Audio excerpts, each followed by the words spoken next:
Good evening, good evening, good evening, good evening, and good evening to you, ladies and gentlemen. WeatherBrains episode number 813. This is for Monday, the 16th of August, the middle of hurricane season. And sure enough, we had a tropical storm to pass through the Gulf Coast region today. Good old Fred. Fred is inland, producing a lot of rain down in the southeastern part of my state. And we have Grace and we have Henri to watch, but those should not affect the contiguous United States. And tomorrow, what anniversary is tomorrow? August the 17th. Does anybody know?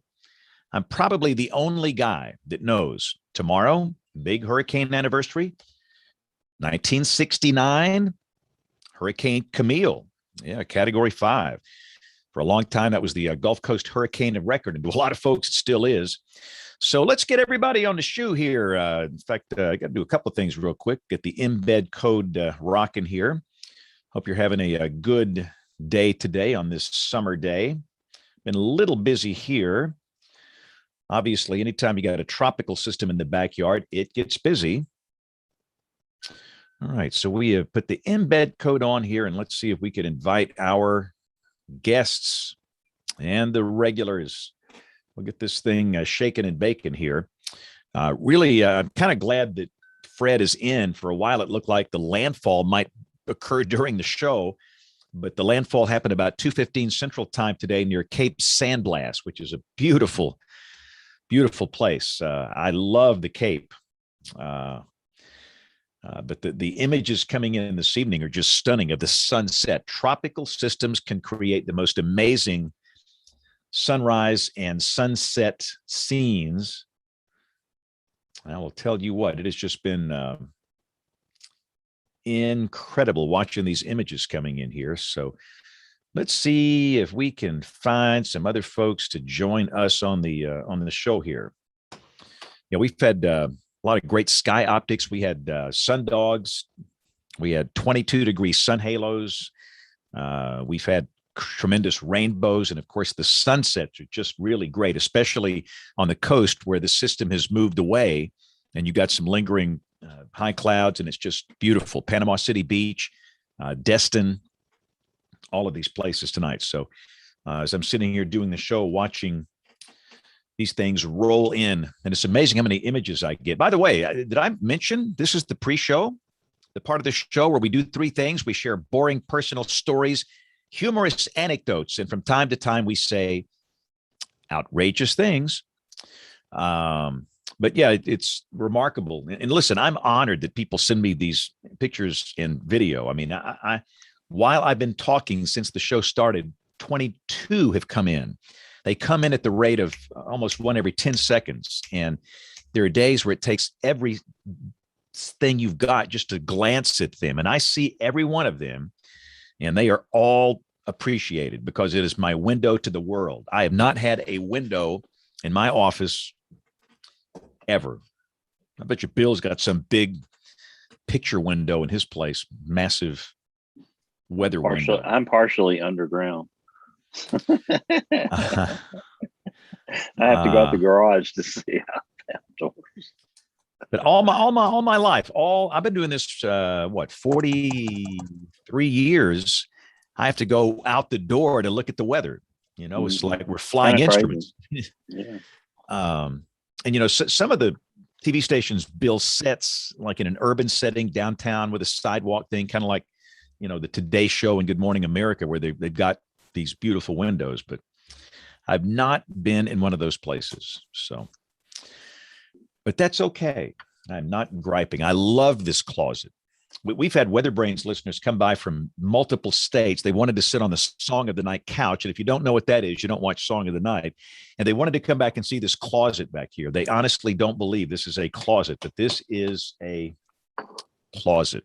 I can attest it is a closet. And it's the greatest. I haven't seen the closet in a long time. I've never seen this place has been closed to the public since March of 2020. And we're still not open. Our spouses can't even come in here. I mean, it is totally shut down. I mean, we've still got people, some employees are still working from home. So I don't know when the old TV ranch is going to open up again. But Yeah, in fact, we walked in the studio today when I want to say the 4:30, anyway, one of the evening newscasts was on, and there were 3 people sitting in chairs like we used to have guests, And I'm thinking, man, this is exciting. Maybe we're open for business again. But it was 3 new employees. And I still called them creepers. I bet they appreciated that. It's hard as it is to find good employees these days. They probably already quit. Yeah, they're out of here. They bailed. The bald guy insulted us. Yeah. I'll be going to see HR tomorrow, James. And of course, I immediately ask them where they're from. And if they're local, I ask them, do you remember me from first grade doing a weather program when you were in first grade? And they don't know how to respond to that. Some of them actually do, but some just, what? Because the ones that sleep through it, they kind of, yeah, maybe kind of. That's wrong. I slept through a lot of good weather programs when I was a kid. I will never fault them for that. I don't think I ever slept through a weather program. Well, not a weather program, but these assemblies where you all come together and you're in the lunchroom or the auditorium or something. I mean, that's a decent nap time for me.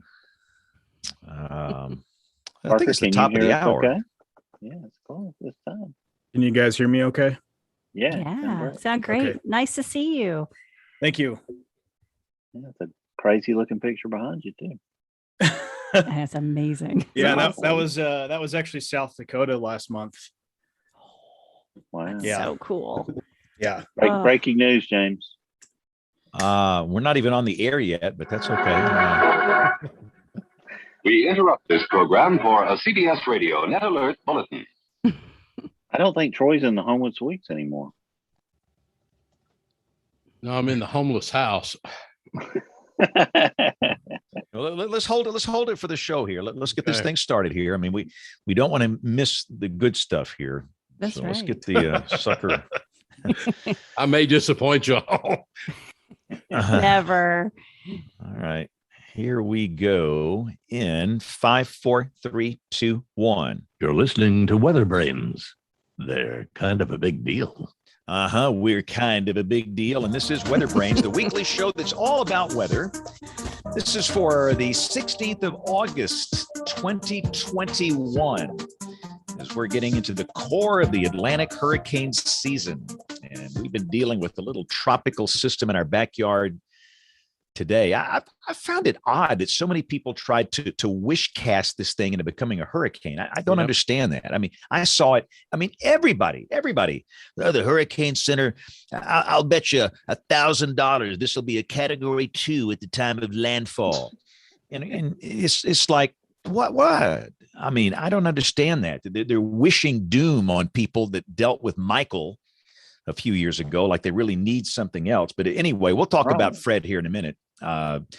Jen, you're far away from Fred, far away in Ohio. I am. And I don't think I'm going to get the remnants of Fred. Looks like we'll talk about that later, but it looks like I will be busy though here with daily wet weather chances in the Ohio Valley, and warm and muggy, kind of gloomy, but not too hot. So that's a good thing. It's just right. All of a sudden, it's like the porridge. It's just right. So not too shabby. You didn't wish cast. No, Fred. No. And I have a radio station in Panama City and Tallahassee.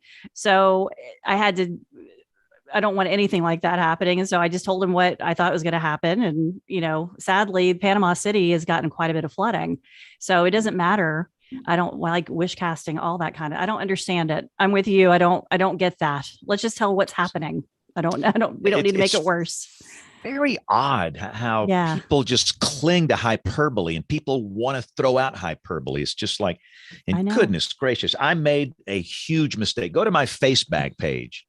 And there's a lot of content there because of the system, but about, 2 hours ago, I posted a photograph where we had cirrus clouds and we had a 22-degree sun halo, we had sundogs, and we had condensation trails, contrails. That was a huge the chemtrail action team, Troy, jumped all over that page. I mean, and rightly so, James, and rightly so. One guy called me an F-tard, very, very nasty, bad, ugly talk. Wow, I'm from Texas, and I even never heard that one used. Yeah, I had to kind of write that one down. I'm thinking, wow. I mean, goodness gracious. So, Wow. Troy. So tell it for those that are listening, and most people do. We notice a new environment that you're in this evening. This is not the Homewood Suites. Yeah, the Homewood Suites is still occupied. Actually, I wanted to be here tonight. We're moving things as we speak. But last night was the first night back in the house in 6 months. So last night we actually stayed. There were a couple of us that stayed here. And then today I've kind of been moving things, but I wanted to hear Parker. I wanted to be involved tonight, but you can show, here's what you get tonight. Hamburger meal from McDonald's. That's waiting. Jason's pickle from earlier today, and iced tea. But it's been that sort of day. Just wanting to get stuff and trying to get back. There's one printer back there. There's another printer over there. None of them are connected. There is one still connected at the Homewood Suites. So it's just, it's a slow process and getting that stuff out. But we moved in a little furniture. Some of the stuff has been moved back in the office, but nothing boxed wise has come back and won't for a while, I don't think. So how long has it been since you've been out of there? It was February 14th. That's the last night that I stayed in this house until last night. And it's just, it's hard to get things done. It's hard to keep the contractors working on it because they got so much frankly, so much damage down here from the winter storms. Ever since mine, I've been, and then we deal with, talk to Bill about the supply chain stuff, good luck getting windows. My contractor cannot get windows. We want new windows for this place. We got the money set aside. We did that 4 months ago. Cannot be done, they say right now. Yeah. Now we can't get toilets. That's the new. Really? The new two of them in the garage. Showtime. We got us a show title right off the bat here. Show title. I've got two of them in the garage, Bill. I'll send them to you tomorrow. Okay. Yeah. Well, I need 118 of them. Oh, really? Well, these will fit, Oh Just my. tell people to just go behind the hotel in the trench. It's okay. Now that's an idea, James. That might work. That's a show title. All right, Bill, let's bring in our guest before Parker runs. Parker's gone. He's calls 911. Don't leave. I think Parker is fully committed now. But if you have to just use the internet's going out, Parker, that always works. Just use that as your excuse. And we want to hear about all the flooding in Austin yesterday, Troy. I was kind of fearful for a while that you might have gotten out from one kind of flooding and you might get back in because of another. And I want to get to Parker real quick, but that was interesting. And I will tell you something else. And I have told several people today, and I'm ashamed of this. And Parker will be ashamed of me, and all of you will be ashamed of me for all the evening long. Last evening, the thunderstorm over central Austin, which I'll talk about in a second, we were unloading boxes here in the garage. There was no thunderstorm for 10 miles around. We're out in the garage moving things from the truck. Lightning struck probably about a quarter mile away, hit the ground. We saw it. I've still lost hearing on this side because this is where I was facing it. I mean, it just boomed like that. And I'll be honest with you, I'm not ashamed to report that the people, we decided that we were going to terminate the moving thing for a while. And we came inside and found a bottle of Sky vodka. And so that kind of summed up the rest. That summed up the rest of the evening. So that's what slowed down. But that's the closest I've ever been in my life to being struck by lightning yesterday with that storm. And Bill, that thing down on the University of Texas campus at the UTPD in our gauge that we have there at the police department that I put in, we had 4.53. That's a Davis unit. It's a tipping bucket, so it will underestimate. I think they had over 5 inches. We had water in buildings on campus. The state capitol had water in it. And the state capitol, this, is only a mile away from campus to the south. But you get away out here, they had 5-6 inches of rain down there, Bill. That's 10 miles away. Here I had 1800s. Wow. And so it was very localized right on the interstate, right in downtown Austin. And that's where it decided to fall out. Yeah, when you get 4.5, 5 inches of rain in a short period of time, it's going to be a mess no matter where you are. And that was in a 2 to 3 hour period, by the way, just letting y'all know that 4 to 6 inches. Wow. Well, that's I'm glad that you're high and dry and didn't suffer any more consequences from the weather, Troy. Yeah, I think someone tried to take me out yesterday, but Yeah. Yeah, I had a similar situation. I was sitting out, I opened the garage door and just was watching this nice thunderstorm go through last week. And it was past and well, beyond 280, Yeah. beyond 4 or 5 miles from here. And just a little light rain falling. And I'd kind of drifted off a little bit in my little lawn chair that I'd put in the garage door. And I saw this lightning flash through my closed eyes. And I thought, now that was kind of close. Boom. And I mean, it wasn't, a half second to it was like, I thought, Oh man. oh my goodness, I was too close to that one.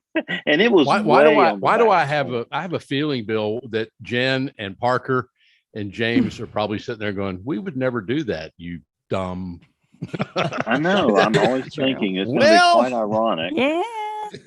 I do No, like no. Ironic. You know my story during Hurricane Opal. Remember Hurricane Opal in 1995?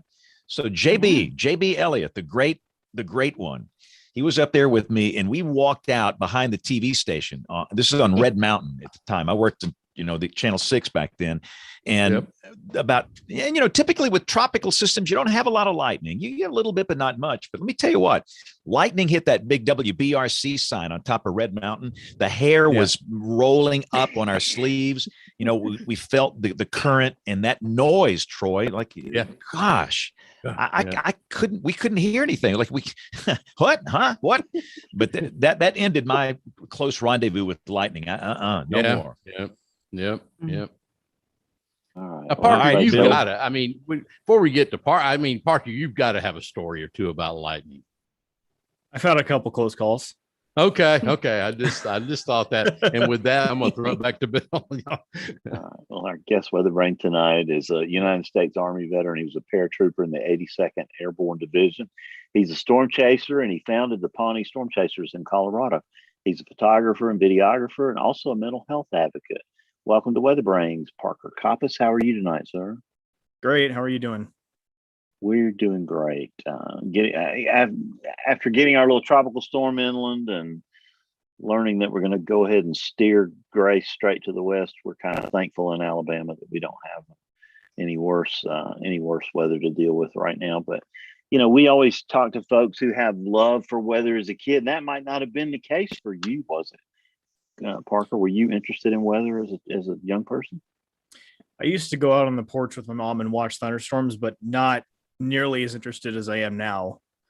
But they did have a fascination for you as a youngster then. So there was some tie back to that, I guess. Yeah, I think I had the gene, if you will. There you go. So that's good. It comes in the 23andMe test now. It's one of the defective genes, but there's no cure for it, unfortunately. So talk to us about your early life, Parker, and up to the time that you were in the military. And thank you for your service, by the way. Yeah, thanks. Thank you. I appreciate it. So I was born and raised in northern Colorado. I spent a lot of time in the Rocky Mountains at our family cabin property. I never was a super outdoorsy kid. I would spend a lot of time going camping and going to the mountains. Wasn't really into sports. I was just a big gamer, if you will. So my childhood was pretty uneventful, to be honest with you. I mean, I had a good family. I had a good upbringing. Church most Sundays. Just kind of a suburban kid from northern Colorado. Well, you were certainly in a beautiful place, that's for sure. Yeah, Colorado, gorgeous state, and one we all love to visit, and probably wouldn't mind living there one day. That's always been a place that was kind of near and dear to my heart. But talk to us about joining the Army and where were you stationed? So my senior year of high school, I enlisted in the Army. I went for an 11 X-ray contract, which is basically just an infantry special operations pipeline, meaning jumping out of planes. So I enlisted, had the summer off after I graduated before I went to Army infantry school in Fort Benning, Georgia. That was 16 weeks. And then I transferred over to another part of Fort Benning, Georgia, where the airborne school is housed. And that's a 3-week course. That was a lot of fun. And I would still go back and do airborne school all over again, even though I've been out for years now. And then after airborne school, I transferred to my duty station of Fort Bragg, North Carolina, where I was stationed with the 1st Brigade Combat Team as an airborne infantryman. So that's where I ended up. So did you end up overseas for any period of time? I did not. I was medically discharged before our deployment actually came up. But so you talked about being a paratrooper there. What all is actually involved in that process part? So paratrooper is, the best way I would describe it is we do similar work to your typical ground force infantry guys. It tends to be a little more specialized. Sometimes we do work with special forces. We did some training with them. Typically airfield clearing, securing high value targets in conjunction with other forces like special forces, sometimes Marines. But typically our insertion method is 9 times 10 by plane or helicopter jumps. I know the last few days have been hard to watch for many Americans. How do you as a serviceman feel about our withdrawal and our time in Afghanistan?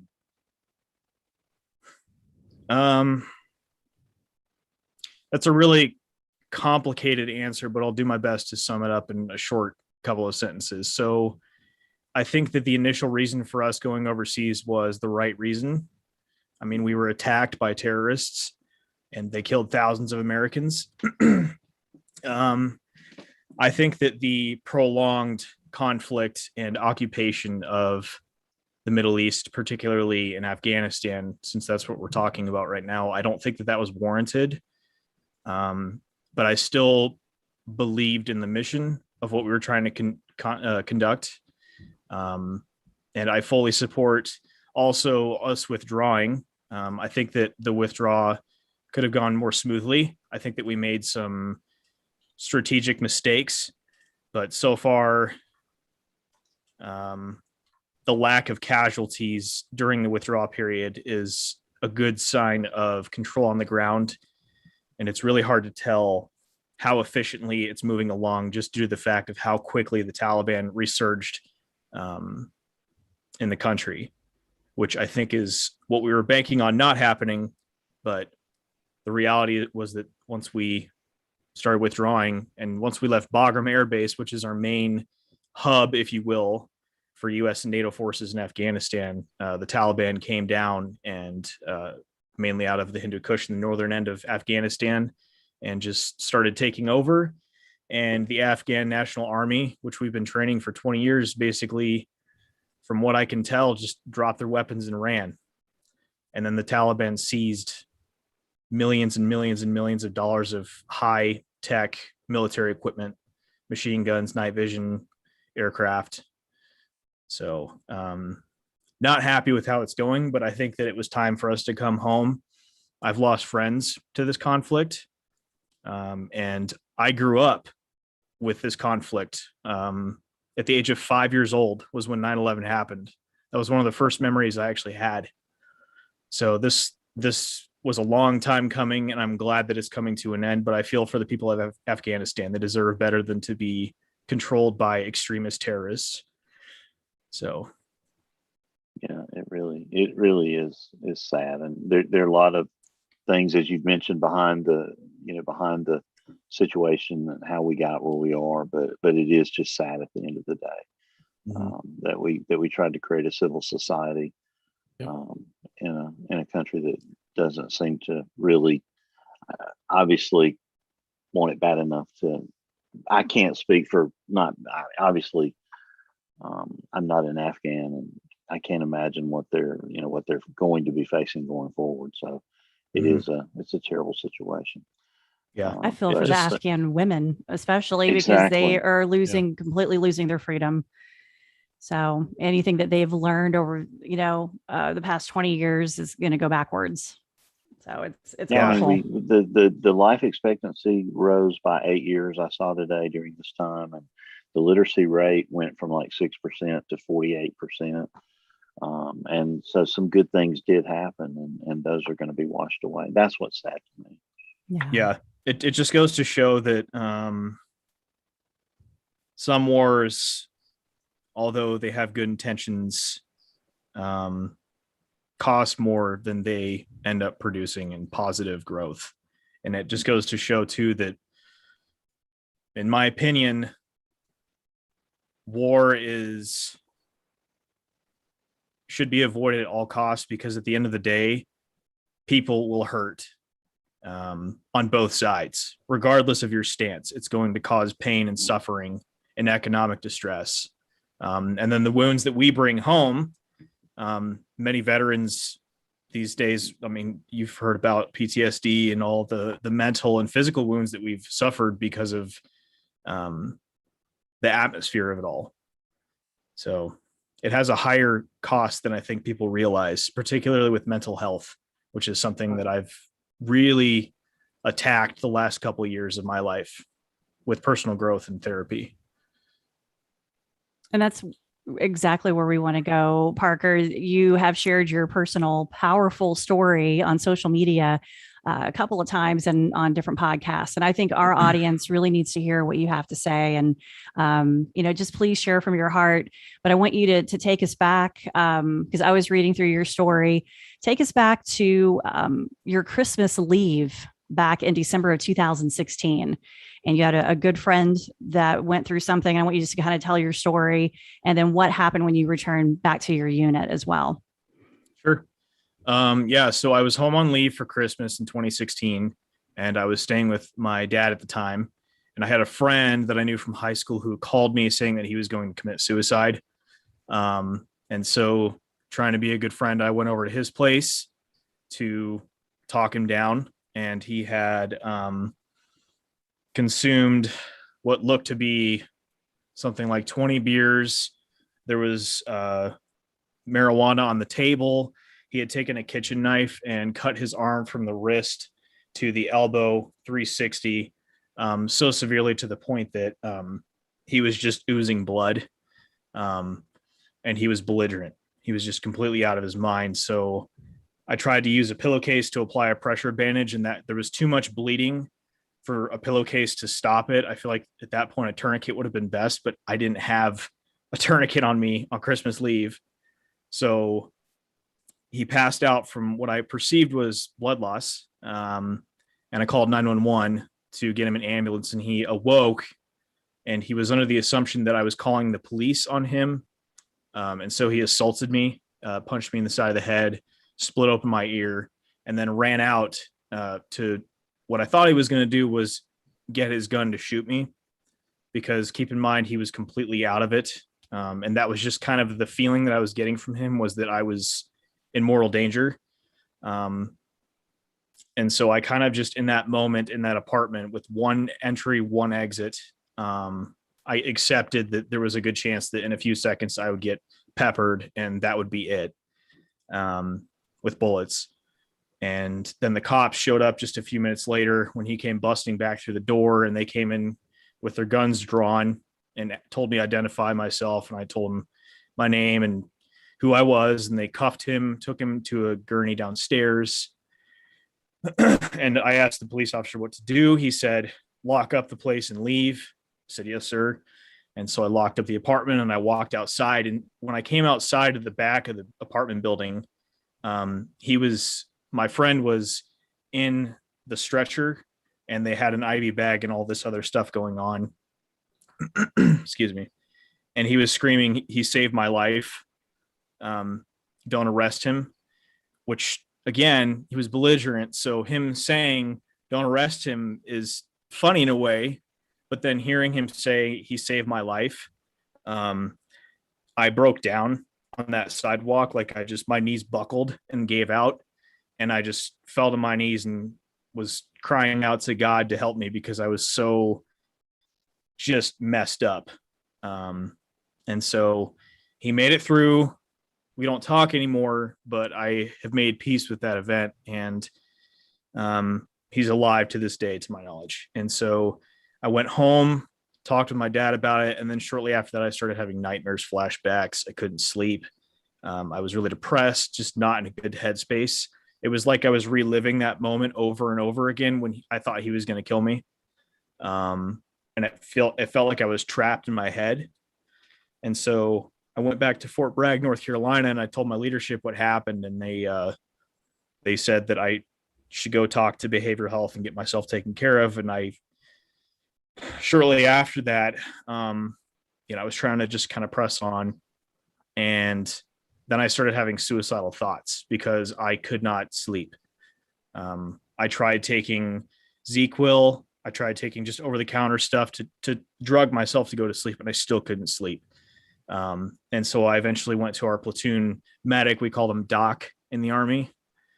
And I told him, hey, I'm suicidal. I have to go to behavioral health. So I checked into his psych ward. And it's not like in the movies where it's like scary. They put you in like pajamas and it's like suicide proof. And there's like a lot of group therapy sessions. Because I knew that I was no longer going to benefit the mission. With the state that I was in, I couldn't operate with that kind of a job with what I was dealing with mentally at that point. So after a couple of days there, they told me that they were going to discharge me for what they call adjustment disorder, which, knowing now years later, having been officially diagnosed with PTSD, depression, and anxiety, that was an improper diagnosis. And so when I went back to my duty station a few days later, I noticed strangely that the dynamic with my leadership had changed. And my platoon sergeant, when I was sitting outside in our company area with my platoon, I was sitting up on a ledge with all of the other guys, and my platoon sergeant came out and said, if he said, why don't you just kill yourself?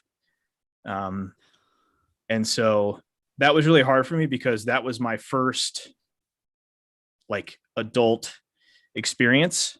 And I really looked up to him. I saw him as a father, and I was willing to die for these guys.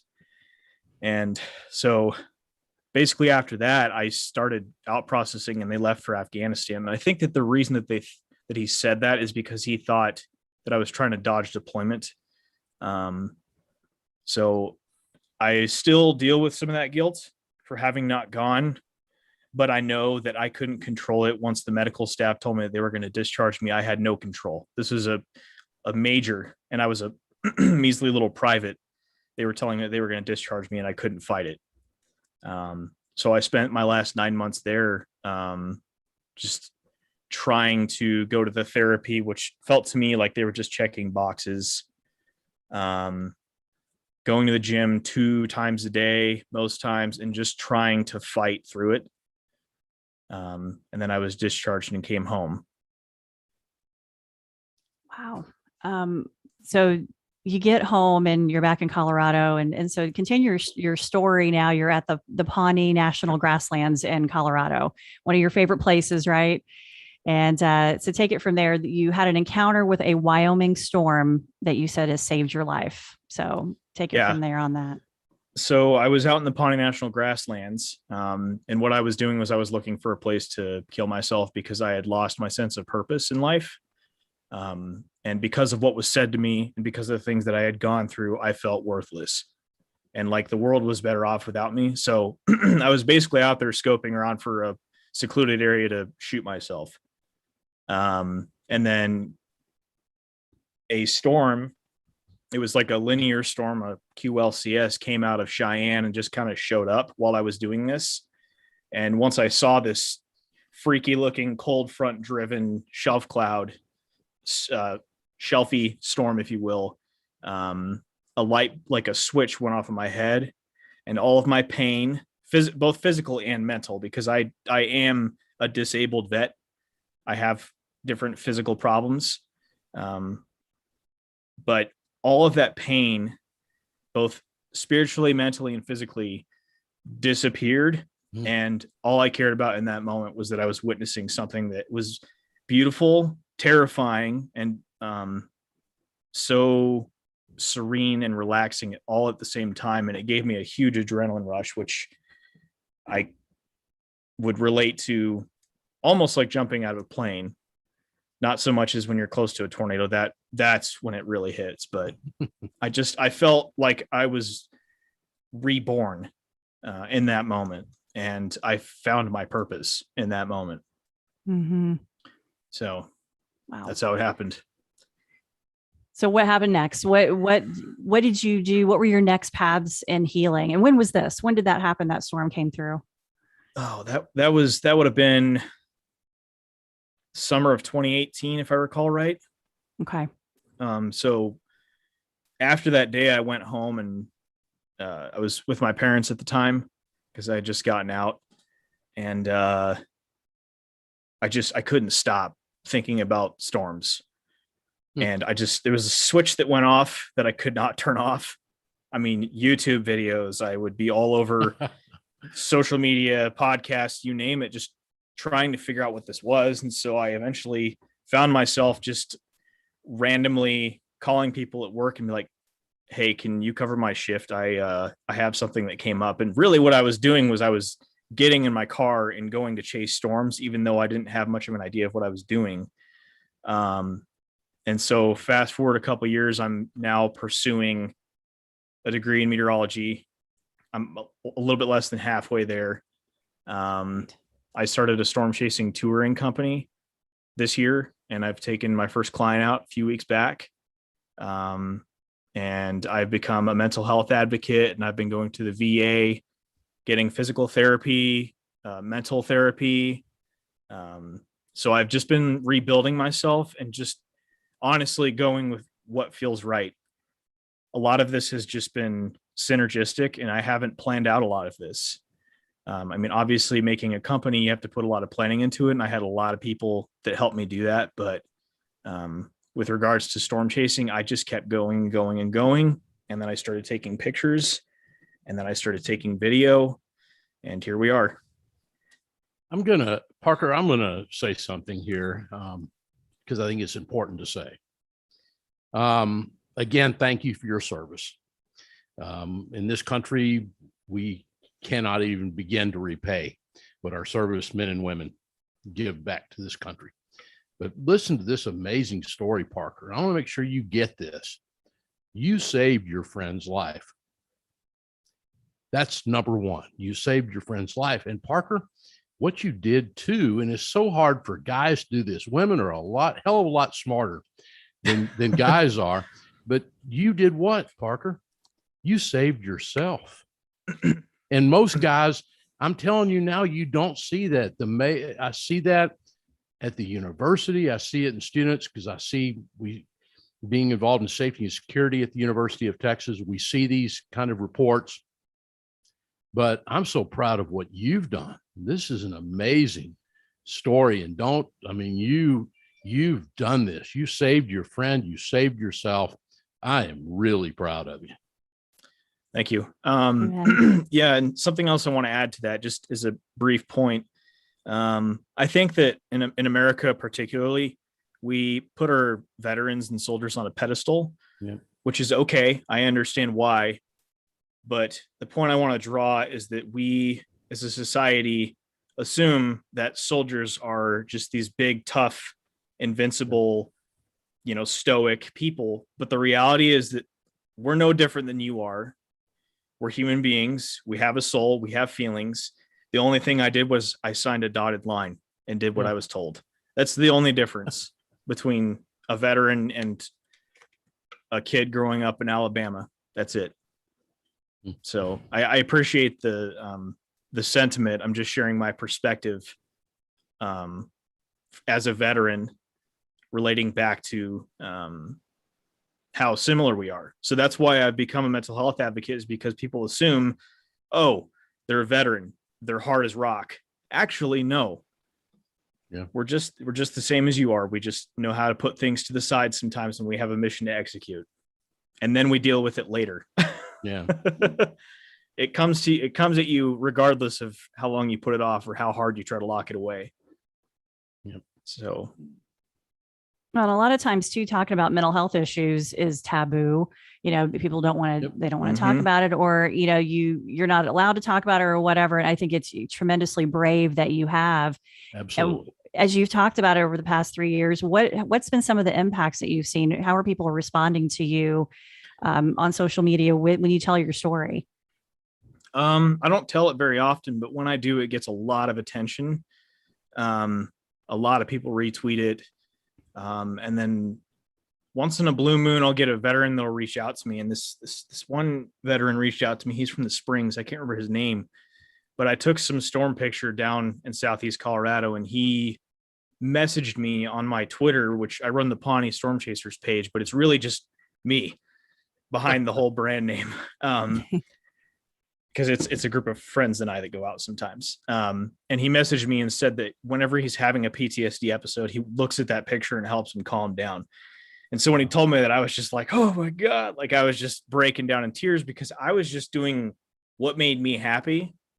And so having people reach out to me and say stuff like that is worth 10 years of a good paying job in 5 seconds, Yeah. And what is it? How many people have you met in the chasing community? Because I have only chased once in my whole life. I've seen tornadoes in the past, be it with Tornado Talk, but I've only been out in the car chasing once. But I know just through social media, the chasing community is huge, and they're very loving and they're very accepting, and they all have that same, bond, that gene for the storm chasing. How's it been? Have you built some friendships there and camaraderie with the storm chasing? Yeah. I've met, I've been to a chaser con, so I guess you could say I've met a couple hundred storm chasers. But I do have a group of friends that are storm chasers from Colorado mainly and Southern Wyoming. And I've met a couple other storm chasers that are actually veterans as well. There's a few of us out there. There's Chris Conley with Mean Motion Media. I think you guys might know about him. Mason Frey, forgetting some of the other ones, but I have met some really awesome people. Jen Walton from Broomfield, Colorado. She's legit. She's really, really good at what she does, and she's an artist. And she was one of the people that really helped push me into the, it's okay that you feel this way. Like, go get the help that you deserve and that you earn. Go to therapy, go get this stuff done. And so she's been really supportive of me, and she's a really, really close friend of mine. Corey Reppenhagen with 9 News. He's been a really big mentor for me the last couple of years and has encouraged me to just follow my passion and is trying to help me get into digital meteorology down the road somewhere. Seems to be a rising trend these days. So yeah, I've met a lot of really great people. Reed Timmer. The list just goes on. Met a lot of really awesome people from all different walks of life too. You meet trans people, you meet gay people, just people from all these different walks of life. But the common thread there is that we all are just utterly obsessed with weather. So when I'm out in front of the storm, I'm just like, yeah, buddy, like, woo, because I'm just excited. I'm in the moment, and that is my zen. When I'm just out there in front of a storm and there's birds are chirping and the wind's whistling through the power lines and the wheat's waving, that's my peace right there. So home is Parker, wherever the storm is. That is for sure. Let's introduce Dr. Kim Clocko McLean, who's joined us tonight with a special visitor with her also. Yeah. And we haven't heard your daughter yet, Kim, but we've seen her, so now you have to introduce her. Oh, and she's muted. There we go. You might have picked a fun moment to hear her because she's getting a little bit sassy. But yeah, I'm so glad to meet you, Parker. And these little people are the reason why you wouldn't have seen me out chasing since about 2018. that's about the people I went on one chase in 2018. I was 5 months pregnant. And I decided this is a terrifying thing for a pregnant lady to do. But I love your description of the chase community, because I mean, it just really is a wonderful group of people who we support each other, you know, and I'm curious to know your thoughts on you found so much peace doing something like this. Do you feel like there's room in our community to consider this as a viable avenue of therapy? Can you talk about that? Yeah. I'm not a psychologist, so this is just pseudoscience from my angle, but I do think that there is a degree of storm chasing that is therapeutic because it forces you to focus and prioritize your emotions and feelings. And that's kind of where I'm going with the chasing touring company. Is I do want to eventually get veterans out on a storm chase at like a heavily discounted rate, because I'm going whether or not I have a client with me. I do this because it's what I live for and what makes me happy. But I am curious to see, I think that there is room for that somewhere. I think that there is a very therapeutic effect to storm chasing. So I think it's just getting out in nature and going on a road trip and clearing your head and having time to just listen to music, and there's less distractions in the plains. There's a lot less stuff going on than, say, Denver, Colorado. It's very quiet. So Parker, talk about that first chase that you did when you decided you wanted to do this. Did you do any preparation, any training in advance? Did you go to ChaserCon beforehand, or did you just go out there and do it? I shouldn't say this, but my first storm chase, I did just go out and do it. But very shortly after that, once I realized that I was missing everything and that it was risky, I went to like a spotter training, and then I got on YouTube and watched a ton of Skip Talbot stuff over and over and over again. Pecos Hank. Then I started the social media with Pawnee Storm Chasers, just as like this is our group of friends. And then that was when I really started to discover and network with this community of storm chasers, a couple hundred of really dedicated people that do this, some of them for a living. So yeah, that first year was a little bit of an experiment, but very shortly after the first couple of chases, I was like, okay, if I want to see a tornado, if I want to see a cool storm, I have to learn how to forecast. And so that's what I did. So talk about your chase setup now. What technology you use, and how much equipment you've gathered, and what helps you in the field. I try to keep it as simple as possible just for the workflow. I use my phone and an iPad, both for radar scope and Storm Prediction Center mesoanalysis and visual satellite. And then gear wise for shooting imagery, I use my 11 Pro Max because it shoots 4K. And then I also use a Nikon Z6 with a 24 to 70 millimeter for mainly film. And then a Nikon D750 with a 14 to 24 millimeter wide angle for wide landscape shots. And then a couple tripods and a Wi-Fi hotspot, because cell service can get very, very patchy, especially up in, eastern Wyoming and western Nebraska area. Yeah, back in 2003 or 4, it was easier to find a day's in with an unprotected Wi-Fi network. Now that's a little hard to do. We used to could steal some internet. You'd go somewhere with James, and he'd be driving down the interstate, and he would just pull off at an exit. I'm like, why are you getting off here?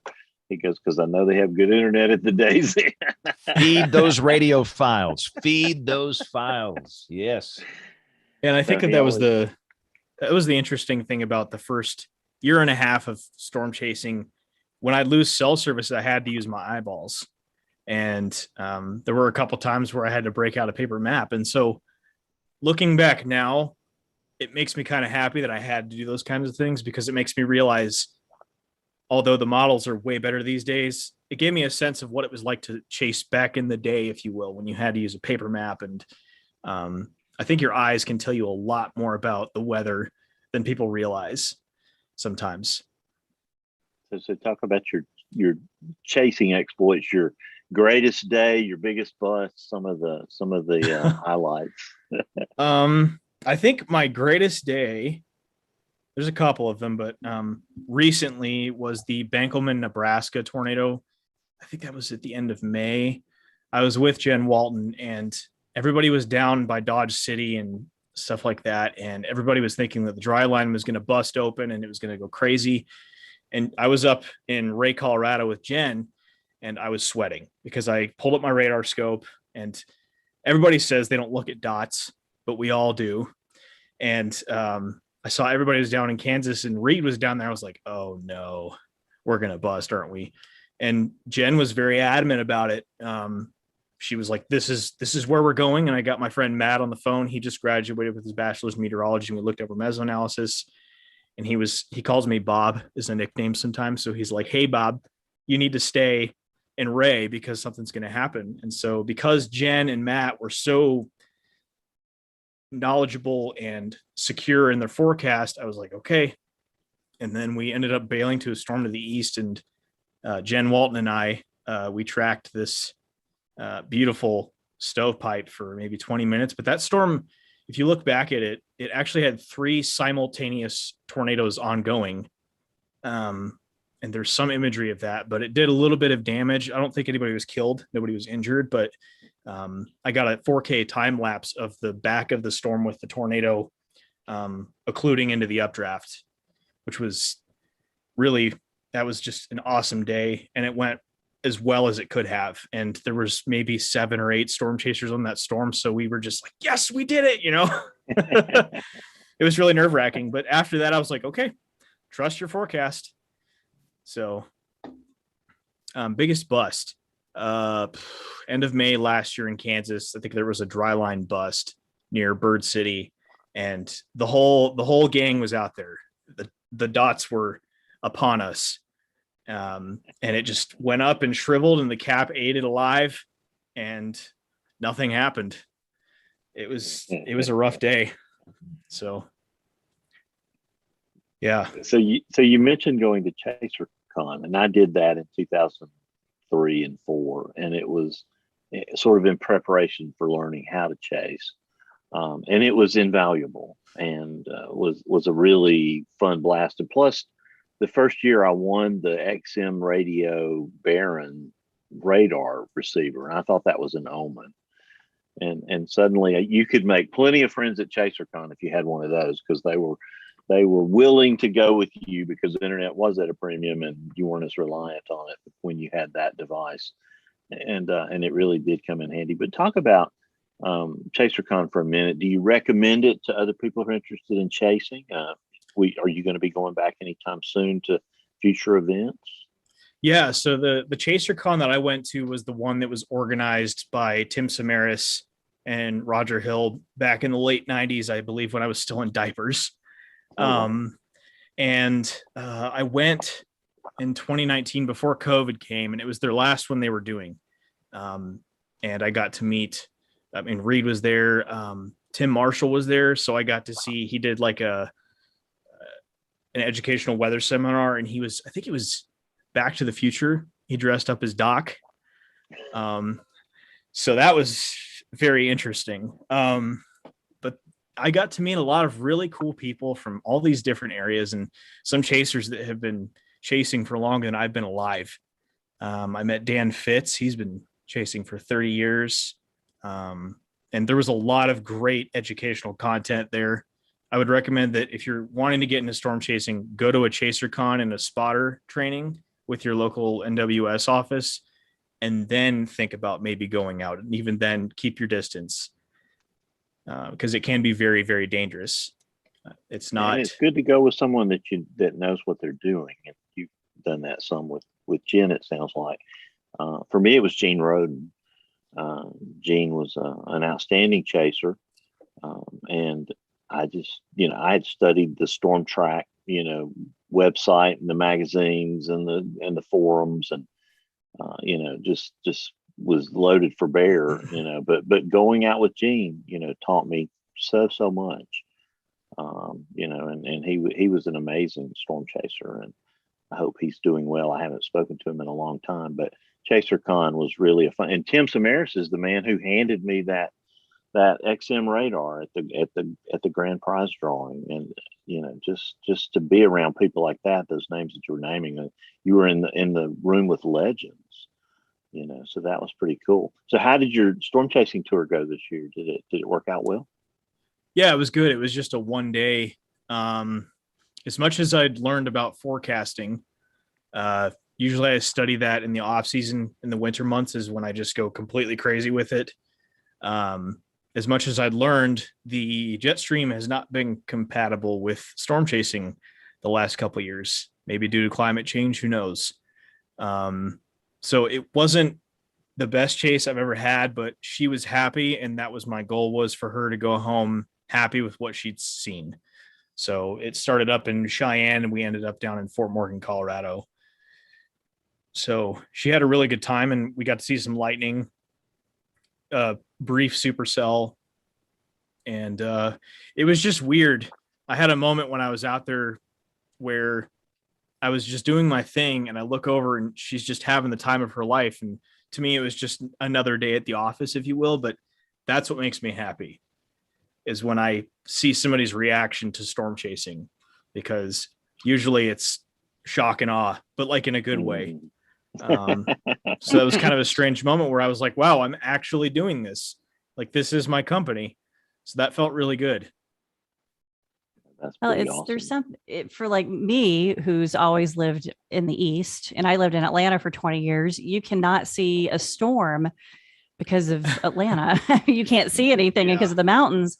So when I got a chance to go to Kansas, and I went out with Forever Chasing, and I was with my boss, Dan, and they actually, can Jen go chasing with us? It was like I had to ask my dad for permission if I could go chasing. When I was looking at him like, can I go? And we didn't see anything major, but we saw a couple of supercells. It was being able to see the storm 50 miles away is what was awesome, because you're like, wow, just the vastness of it. And I can see why people chase, and the freedom. And I sometimes am in awe on how long people are in the car. But if you have a goal and you're trying to get there, and I can understand I was beyond belief excited, and just this adrenaline rush to be able to do that and to be in the midst of nature like that and the freedom of it. So I can understand it. I did want to ask you about your schooling. Where are you going? Where are you getting your degree? And tell us a little bit more about digital meteorology. What is that? And what are you looking at for that? Okay. Yeah. So right now I'm at Front Range Community College. So I'm finishing off all of the liberal arts credits that I have to get for the bachelor's program. And I've taken some of the basic meteorology classes, paleoclimatology, and then I'll be hopefully transferring over to, I'm aiming to go to UNC Greeley. I might end up doing MSU Denver. It just depends on which program I end up liking more, but that should be coming up this next year. And then sorry, what was your second question? The digital meteorology, you mentioned that. Yeah. So it seems like there's a rise because it seems like less and less people are going to the TV and the radio for their weather information. They seem to be moving towards social media. There's been this rise in the last couple of years of what you'd call digital meteorologists, and they're basically meteorologists and storm chasers that contract with companies like AccuWeather and Weather Nation, and they basically will go out and create digital content and upload it to their social media feeds. And they're basically just professional storm chasers. So they just go out in the field as a meteorologist, document what's happening, and they talk about the weather. Basically take what Reed Timmer does, but they're working for somebody.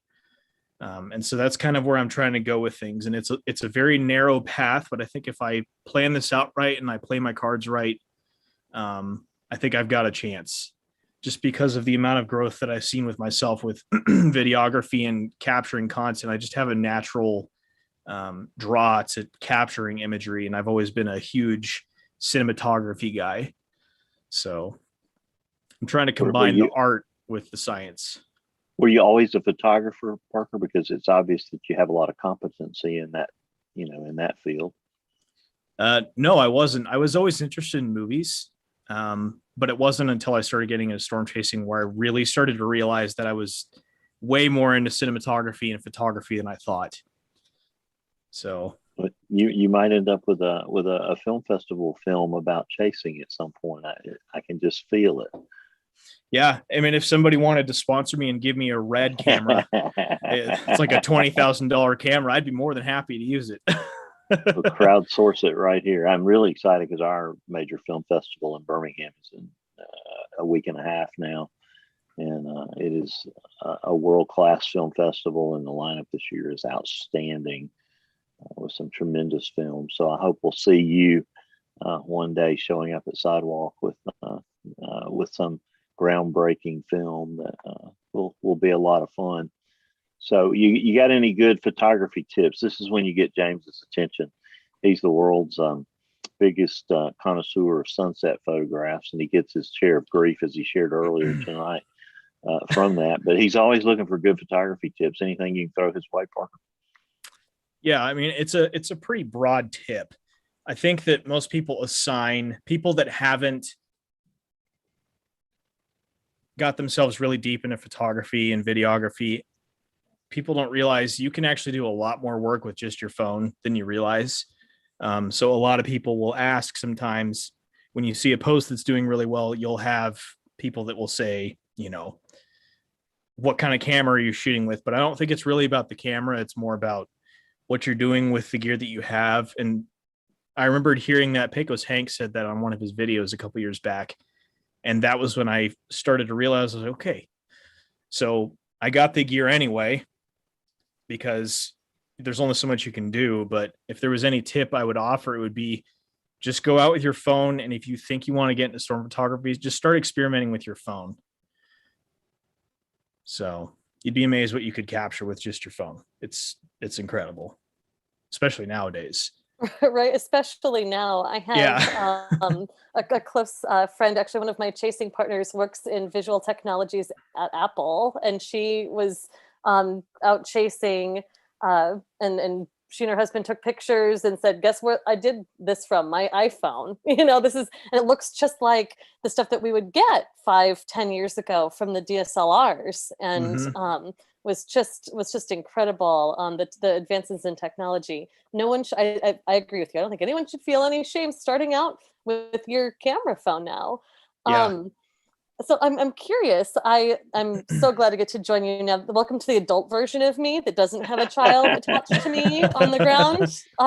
And now I can actually get into talking a little bit about chasing with you. And I was so excited that you were going to be coming on. And I know that, I'm among our panelists, I'm, one of the people who gets really into chasing. So I was really excited to ask you a couple questions. Now, in my experience with the chase community, there are a couple different kinds of storm chasers, and I am curious to learn a little bit about your style. So one layer of the sort of the chase culture is, where do you tend to stay? Are you the kind of person who likes to look for the Hampton? Are you the kind of person who's like, the Days is okay? Are you the kind of person who looks for the local motel owned by that darling woman who's run it for 30 years? Are you the person who just gets on, the web app and finds the first thing that's available because the chase hordes can take it all by 2 p.m.? What is your style? Somehow we always come back to hotel brains, some way, somehow, in every show. I know Troy, you started this tradition. Yeah. I'll typically, I shoot for the middle of the road. I tend to shoot for something like a Days Inn, just like something in the middle where I don't have cockroaches falling on my face while I'm sleeping. But I'm certainly not going to be paying for a Hampton Inn, because I don't care who you are. I'm not paying $160 for a hotel for one night of storm chasing. And oftentimes I'll just try to get out and back in one day if I can. But oftentimes, if I'm going out into central Kansas, I'll stay in something like a Days Inn. Mm-hmm. So it's a solid route to go. Now, have you ever had an experience when out chasing? Sometimes you get in a place where there aren't a whole lot of available options. Have you done any of that extensive chasing where you have been in a situation where you found yourself in a fun kind of outfit of any kind? You don't have to give any names. It's just part of the chase experience. And if you haven't had that experience yet, just wait. Yeah, it's happened a couple times, but I think the worst one I've had, or I'm sorry, the most interesting one, was up in Gillette, Wyoming in July. We stayed in some hotel and there was a pool in the middle. Now, normally that's, if you don't know much about staying in hotels, which again, I'm young, so I'm kind of learning this as I go. If you're staying in a hotel and there's a pool in the middle and you walk in the door and you smell chlorine and burnt cigarettes, you might want to reconsider where you're staying. We ended up getting the night for free because they were really friendly. They asked how the stay was, and I said it was all right. I mean, I've slept in foxholes, so Yeah. my standard's pretty low. But when I'm getting ready for a chase day, I need some solid sleep. But yeah, that was very interesting. That is a great piece of wisdom, because my worst hotel experience while chasing was also when walking into a hotel and there was a pool right in the middle and we were hit by a wall of chlorine, and we should have just turned around on our heel and walked out.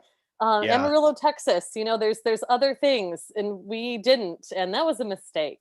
So I think that's a very, very solid piece of advice. Okay, so next layer is geography. I am really excited to hear a little bit about where are your favorite places to chase, because when you're out there, there's such a diversity. Actually, people think of chasing in the plains as just flat and it's just this nothingness expanse, but there are all kinds of cultures and people and topographies. So what's your favorite?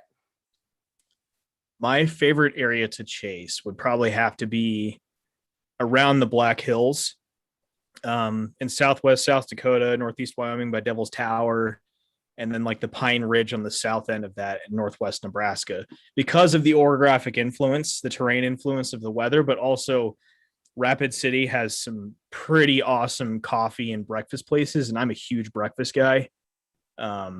So I've stayed up there a couple times, and just the terrain influence has been something that, being a high plains chaser, I'm all about orographic influence and upslope, cyclogenesis, all these really strangely complex things that are like supercell printers. That was a phrase that storm chaser from Arizona, John Serlin, told me about. He said, you call those things supercell printers. So I've learned a lot about meteorology, particularly with orographic influence, from chasing out here. And that's why I like it, because I can hop on I-70 and go east to Kansas, which is a great place to chase in when there's storms, which it's been kind of quiet the last couple of years. I can go north to Wyoming, which is my favorite state to chase in, but also for the sake of the podcast, I'll say it's Colorado because that's where I'm from. But yeah, I think southwest South Dakota, northeast Wyoming is just so beautiful. And the people are really, really friendly up there. It's just such an interesting part of America, and it's beautiful. Mm-hmm. So it is. I have a special spot in my heart for that corner of Wyoming as well. It's just one of my favorite places, and I think there down into western Nebraska, I just really, really enjoy. I think everyone you find your favorite places, and they can be your favorite for a whole bunch of reasons. But you can find a piece of yourself out there. So. That's really, really lovely. Well, that makes me, Kim, that makes me feel better, because that's one of my areas. And I've had people tell me that they hate the area around Cheyenne. I've been to Cheyenne, been to Laramie, and I've driven across the border into Nebraska, and I had the most fun. I had the most fun when I did that. And there's other reasons, because I had someone pretty close to me in Cheyenne, and that was important. But I can sit out there and just stare into the plains. It's just beautiful. Yeah, it's breathtaking. I love that area so much. Cheyenne is so beautiful, and like you said, the area, just the people around there are so friendly. They are. I love everything that you're talking about. You can tell you're falling in love with chasing. I think when you fall in love with these places, and you found that there's a city, you're a breakfast guy, you found great coffee in Rapid City, South Dakota, it's these things that make it so joyful. And I think, is there any sort of encouragement you have if someone is leery of going out into this unexplored territory? Any advice you give for people in a mindset to have as you go out and even, see and interact with people? Yeah. If you go in, please do not drive into town speeding with a giant LED light bar with a storm chaser sticker on the back of your car, because when you do that, it makes you look like an idiot. But I'm messing around, but seriously, if you're going to go chasing in the high plains, be ready for a lot of driving. The road network in the high plains is a little more sparse than, say, central Kansas. It's not a grid. And the storms out here, while Alabama you guys get the really serious tornadoes down there, we get the really serious hailers out here. Yeah. There was one storm that was 69,000 feet tall and about 40 miles in diameter, and it was dropping 4.2-inch hailstones in Colorado. And you get some of the most intense storms literally on the planet up here. Not necessarily with tornadoes all the time, but in terms of just the raw power, like, you need to be paying attention to your roads, because if you mess up, you're totaling your car sometimes. So, but yeah, it's just go out and explore and say hi to people. Just enjoy the adventure. Be there for the weather. Don't go just chasing for tornadoes. Be there for the experience, because you learn a lot about yourself when you're in the car for 16 hours, multiple times a year, over 20,000 miles. So let me ask all you chasers on here, everybody on the show that's a chaser. Publicly, everybody says we are a fraternity. We all get along. We hold hands and we sing Kumbaya in the field. Reliable sources tell me there's some high-profile chasers that really don't like each other, and if they ever get close, there's going to be a massive brawl, a street fight. So what's the truth here? So somebody shoot straight with us here. Yes. We don't have to name names, but let's just say everyone has a cell phone camera and everybody is watching everybody else who passes in a no passing zone, who, does things that they shouldn't do. And there's a little bit of, discussion that can happen around that. So that's one level. Be safe. It's one of those just incredible life experiences when you go out chasing and you're at the corner of like Scout Road and Bob's Road, in western Nebraska, and there's one of your best friends, randomly shows up at this intersection of Scout and Bob's, and you're just like, hey, how are you today? There's a wild turkey. And there's an updraft. Like, it's just this unbelievable experience, and you never really know who all you're going to see. I mean, if you're part of the spotter network and you have your little red dot turned on, then you kind of have an inclination of who you might see. But I like to do the more incognito, and some of my friends do too. So it's kind of fun. There's pros and cons to that experience. You can run into people who you're just like, yay, and then you can also run into people who you're like, oh, you're gonna get it all, and you will not have any very little control over that occurrence, and you're juggling all of that and all those feelings and whatever else at the same time as you're trying to chase something that's possibly going 60 miles an hour.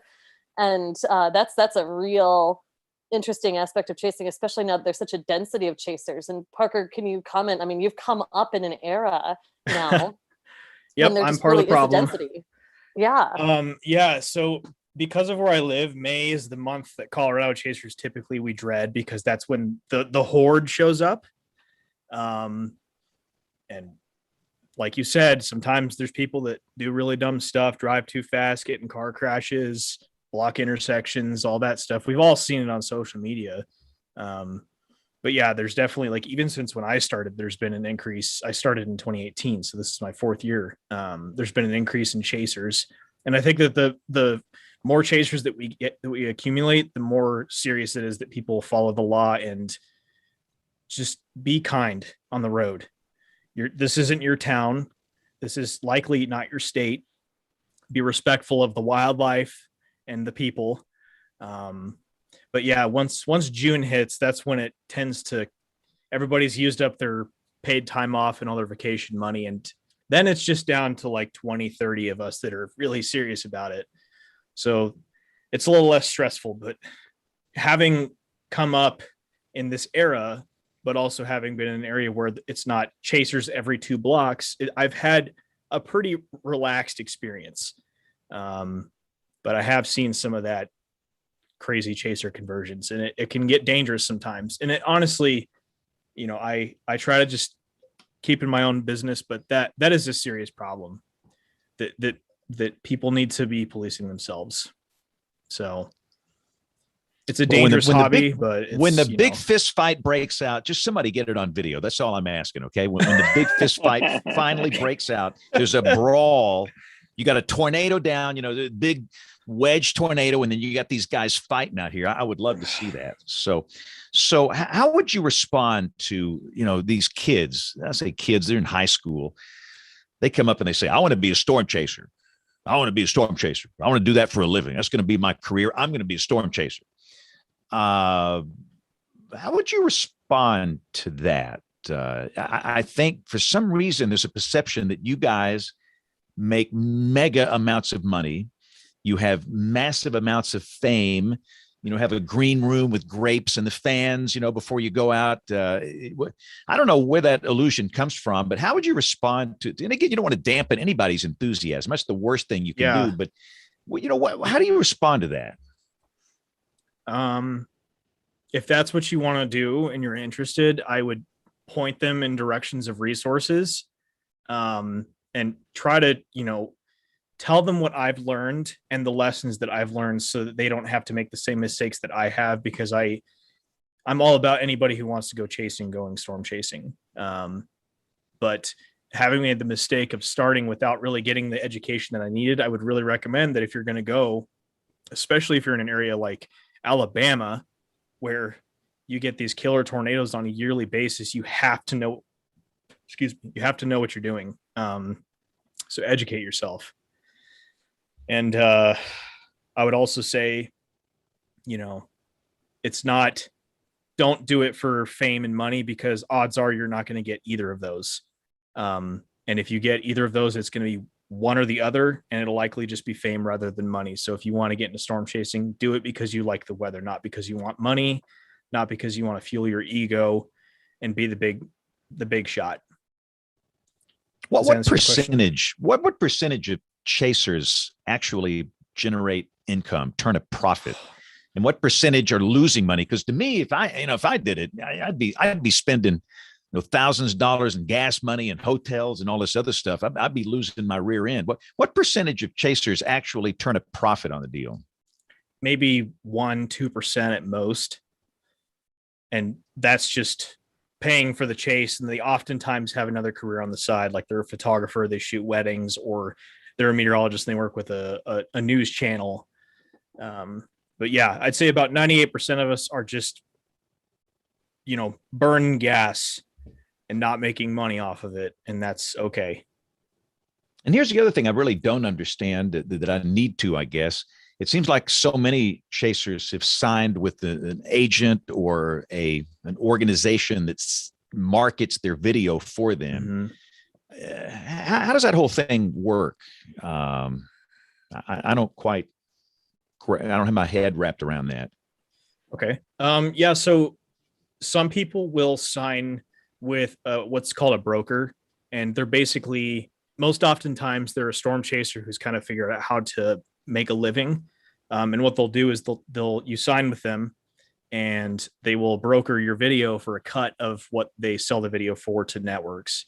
And it's basically most oftentimes how storm chasers will sell video, is they will sign a contract with somebody, or they will license it out through a broker. I tend to try to keep it as close to myself as possible, just because I'm the one draining my gas tank. So I'll tend to, there's a couple of brokers that I like to work with, and I've been able to negotiate a larger cut. But yeah, it's complicated, and it's a lot of work. So it's like, I see LSM.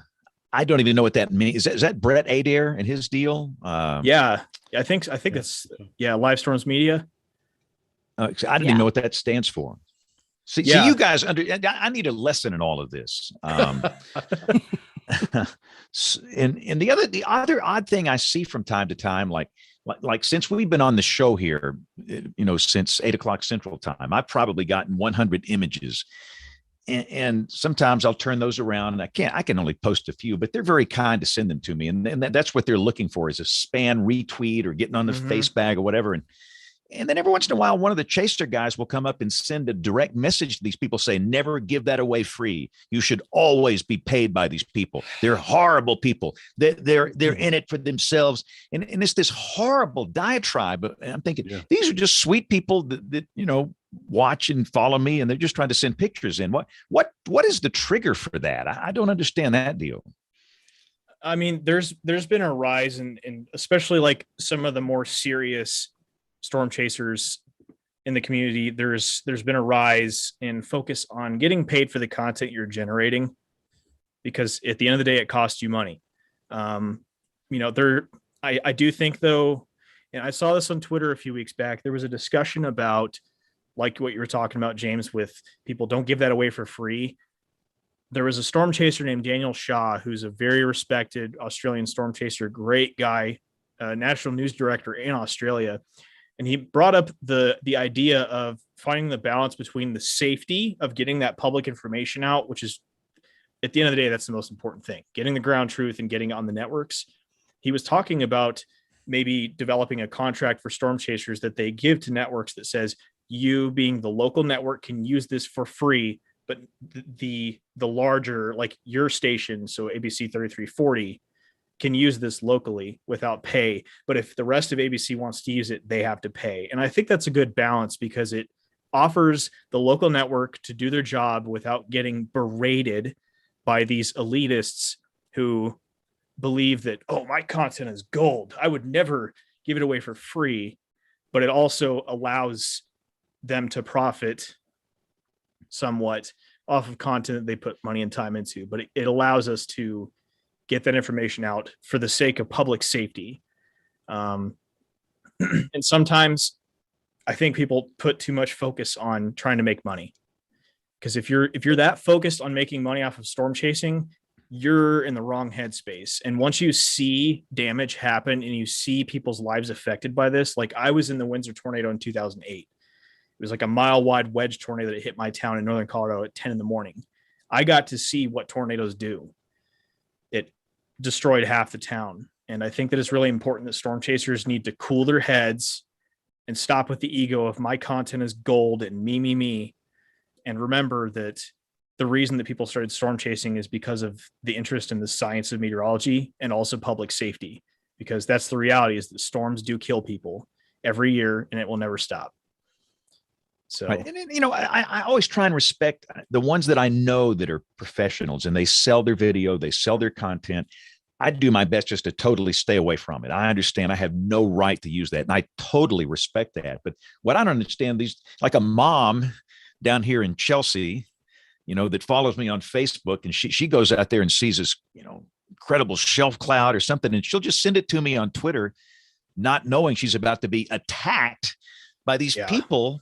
That you should never, ever, ever give that away. You should be charging. Contact, DM me right now, and I'll get you signed up with somebody. That's the thing I don't understand. Is, and they'll never, they just, some of them just get off social media after they get attacked by these people. I don't get that. It's like we all need to just sit down, take a big deep breath. We live in an angry society. Everybody wants to fight. Everybody's just in everybody else's face, and it's just a strange time. Well, James, you asked what the trigger was, and my response, not humorously, really, was that 2020 and 2021. Those are the triggers. Oh man, the last 2 years. Oh yeah, the last 2 years will trigger anybody into anything. I will say. The virulent, like super crazy, extreme aside, just generally the idea of the people who are arguing, we really should have this content get paid for. I think their argument can be framed sort of as, if this is such a valuable public service and it's such an important part of the warning infrastructure, why isn't it treated like it? And to for some of us, we have the disposable income and the free time available to make that public safety mission a priority. There are some places in the country where there aren't a lot of people who have that luxury, and who really are looking to fund that aspect of local public service with profit. So I appreciate, Parker, what you were talking about earlier, with there being perhaps some sort of balance with the provision of local information to local people, and there's and then taking that content and then using it for more of an entertainment purpose being something that people get paid for. I do appreciate that it's really hard in an environment like this, where there's so much content being produced in a lot of places, especially in the plains. I mean, that anyone gets paid for any of that is kind of amazing to me.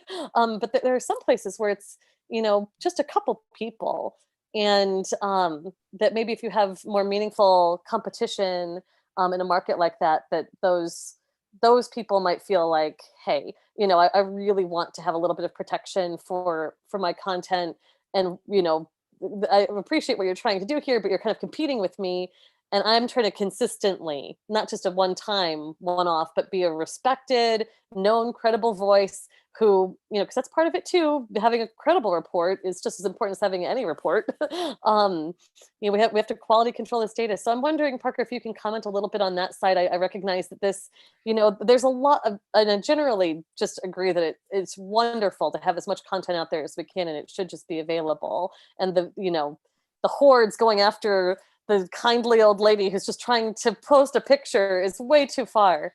I'm curious to know what you think, though, of that perspective on it. Yeah. And I think my counterpoint based on what I've seen is that a lot of it was a local meteorologist that was talking about it. She was saying that oftentimes local networks don't have the money to pay the kind of money that storm chasers want for their footage. So I think that oftentimes is why those networks, those local ones, they want to use the content for the public warning, but also most local networks aren't swimming in cash to just hand out to storm chasers that are saying in video. But it's a really complicated problem, and I don't quite know how I feel about it on either side. I think I'm sitting somewhere in the middle. Like, can we just get the public safety information out and stop freaking out about, I need to make money because I recorded this video? It's like, you were out there whether or not you were making money. And I really haven't made much off of selling footage, and that's okay. Because again, I'm doing it because I love storm chasing.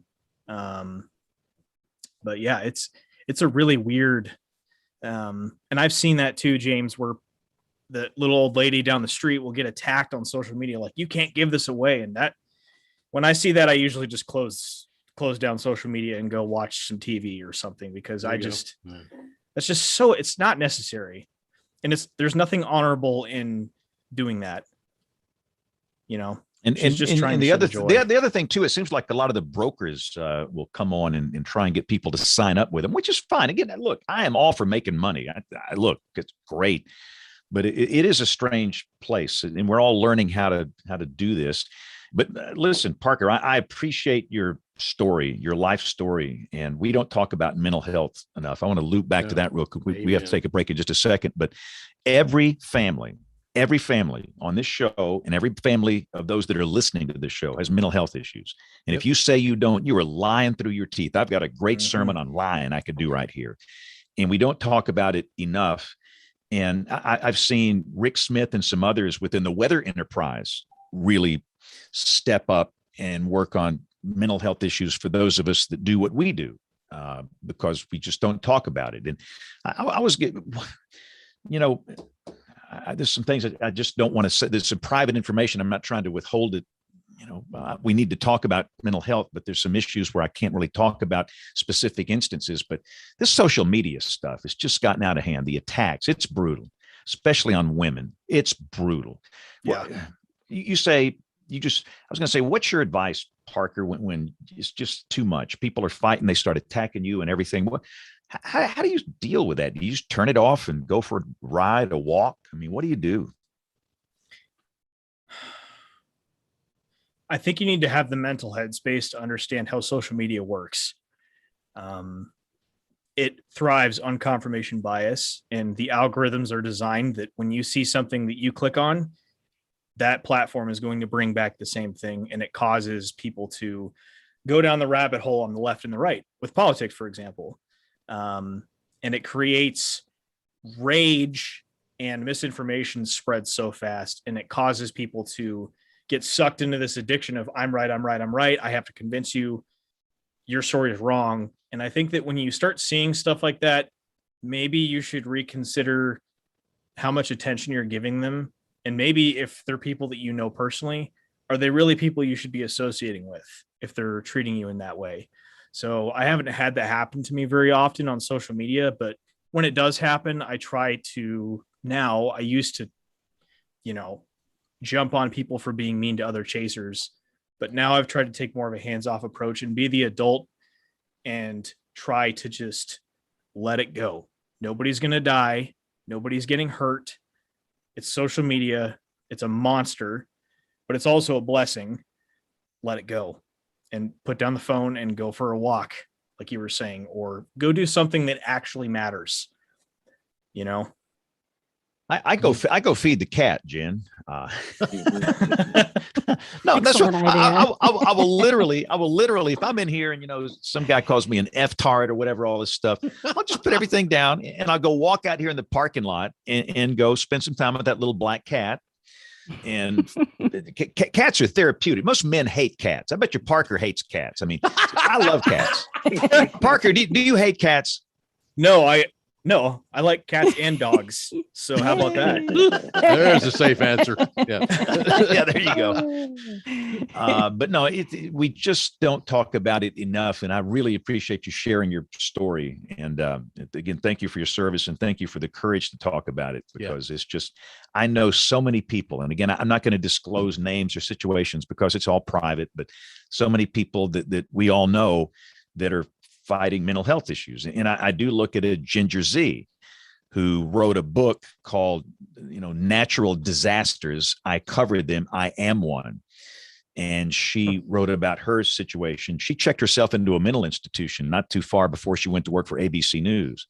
And she has a new book we got to get Ginger on the show. She got a new book coming out. You got it. We need to do that. I don't know when the release date is, but I think it's coming up pretty soon. But anyway, it's an important topic. So Parker, thanks. But Parker, you can't hang up on us yet because we have to take a quick break. We're going to have Tony Rice in the astronomy report. We'll have Jen's This Week in Tornado History. We'll come back with the weather roundup. We got a lot of tropical stuff to talk about. We have Henri. You have to stick your lower lip out, squint your eyes, and raise your pinky. Henri. We have Grace, and of course, Fred is in. And then we've got Picks of the Week and much more, all coming up as WeatherBrains rolls along. Looking beyond the atmosphere, here's Tony Rice with your astronomy outlook. 2 weeks ago, it was Saturn. This week, it's Jupiter's chance to shine. Jupiter reaches opposition, or the point in its orbit where it is directly opposite the sun in our sky this week. That is, the three line up: Sun, then Earth, then Jupiter. This is also when Jupiter is at its closest and therefore brightest. This will happen on Friday morning, 5 a.m. UTC, or 1 a.m. Eastern. So to see Jupiter at its biggest and brightest, that's when you should look, 1 a.m., regardless of your time zone, because of the atmosphere. There's a couple of things that affect how bright an object appears in the sky. Its distance, of course. Jupiter's more than 33 light minutes away, even at its closest. How well the planet reflects sunlight, and all those clouds around planets like Saturn and Jupiter, and Venus as well, they do a really good job of reflecting light. But where it is in the sky also has a pretty big impact. When Jupiter rises around 8 p.m. local time, it is more than 22 times dimmer than it will be at that highest point in the sky around 1 a.m. That's because there's more than 30 times more atmosphere between you and that planet as there is when it's higher in the sky. But really, Jupiter and Saturn are both bright and beautiful throughout August. You look each evening this week, and you'll see the moon shift a little further south beneath it, ahead of that full blue moon on Sunday. You see, there's two definitions of a blue moon. There's the one that we're most familiar with, the second full moon in a calendar month. But then there's also the seasonal definition, which is applied to the third full moon of a season with 4 full moons. So thinking back between the June 21st solstice and the September 22nd equinox, there have been full moons on June 24th, July 24th, one coming up on August 22nd, and then on September 20th. Your Astronomy Outlook. Follow me at RTP Hokie for spacey stuff like this. This week in tornado history, August 21st, 1883, at least 3 significant tornadoes struck the upper Midwest, and one of these came to be known as the Rochester Tornado. Tornadoes are naturally destructive, and that is typically a focus when discussing any such event. Yet when the infamous Rochester tornado is brought up, it is nearly always relating to the opposite, the creation of something wonderful. We have a detailed premium summary at tornadotalk.com about this event. We remember those who suffered in this terrible disaster and also how the Mayo Clinic was born from the wreckage of Rochester. The twister tracked 25 miles through Dodge and Olmsted counties. There were 37 fatalities and 200 injuries. The rating given was F5. A total of 26 properties were found to have sustained some form of damage within Dodge County. On approach to the Rochester area in Olmsted County, the tornado was described as a black cone-shaped funnel from which smaller cones originated, showing the multi-vortex structure of the storm. The max intensity was reached at North Rochester. This part of the area consisted of poorer working-class neighborhoods and is where all the fatalities directly within the town occurred, as a narrow swath of probable F5 damage tore the community apart. The town had no hospital, no permanent set place to treat the wounded. The best they had was the convent of the Sisters of St. Francis, overseen by Mother Alfred. And they had 3 medical professionals who lived in the town. Those 3 would be Dr. William W. Mayo and his sons William, who was also a doctor, and Charles, a medical student. 40 injured were laid down on the parlor floor of the convent until cots could be found, and the rest of the injured that night stayed in various homes and offices. Bodies that were recovered were laid out in a hotel. This crisis sparked an idea in the mind of Mother Alfred, and she brought that idea to Dr. Mayo and obtained his approval. She spent the next 4 years undertaking a rigorous campaign raising money for a hospital. And once that portion was completed, Dr. Mayo and his sons pooled their knowledge to plan out the construction of the building. Dr. Mayo stating, quote, "The hospital must be the best and most modern that means allowed." Finally, the hospital, originally called St. Mary's, opened on September 30th, 1889, a little over 6 years after the disaster. What a great story, Jen. Wow. That was awesome. Goodness. Thank you. Yeah, great summary by Nelson and one of our other Tornado Talk writers. So they put that together. But yeah, it's such an amazing, that is where I hide when social media gets, I go to tornado history and escape there and learn stories like this. So that's a great place to go. Great place to be. So Aubrey is out this week, so we will not have an email segment. We'll do a double email segment next week. But let's do a weather roundup, and we've got a trio of tropical systems. And Bill Murray, we have Fred passing near us this evening.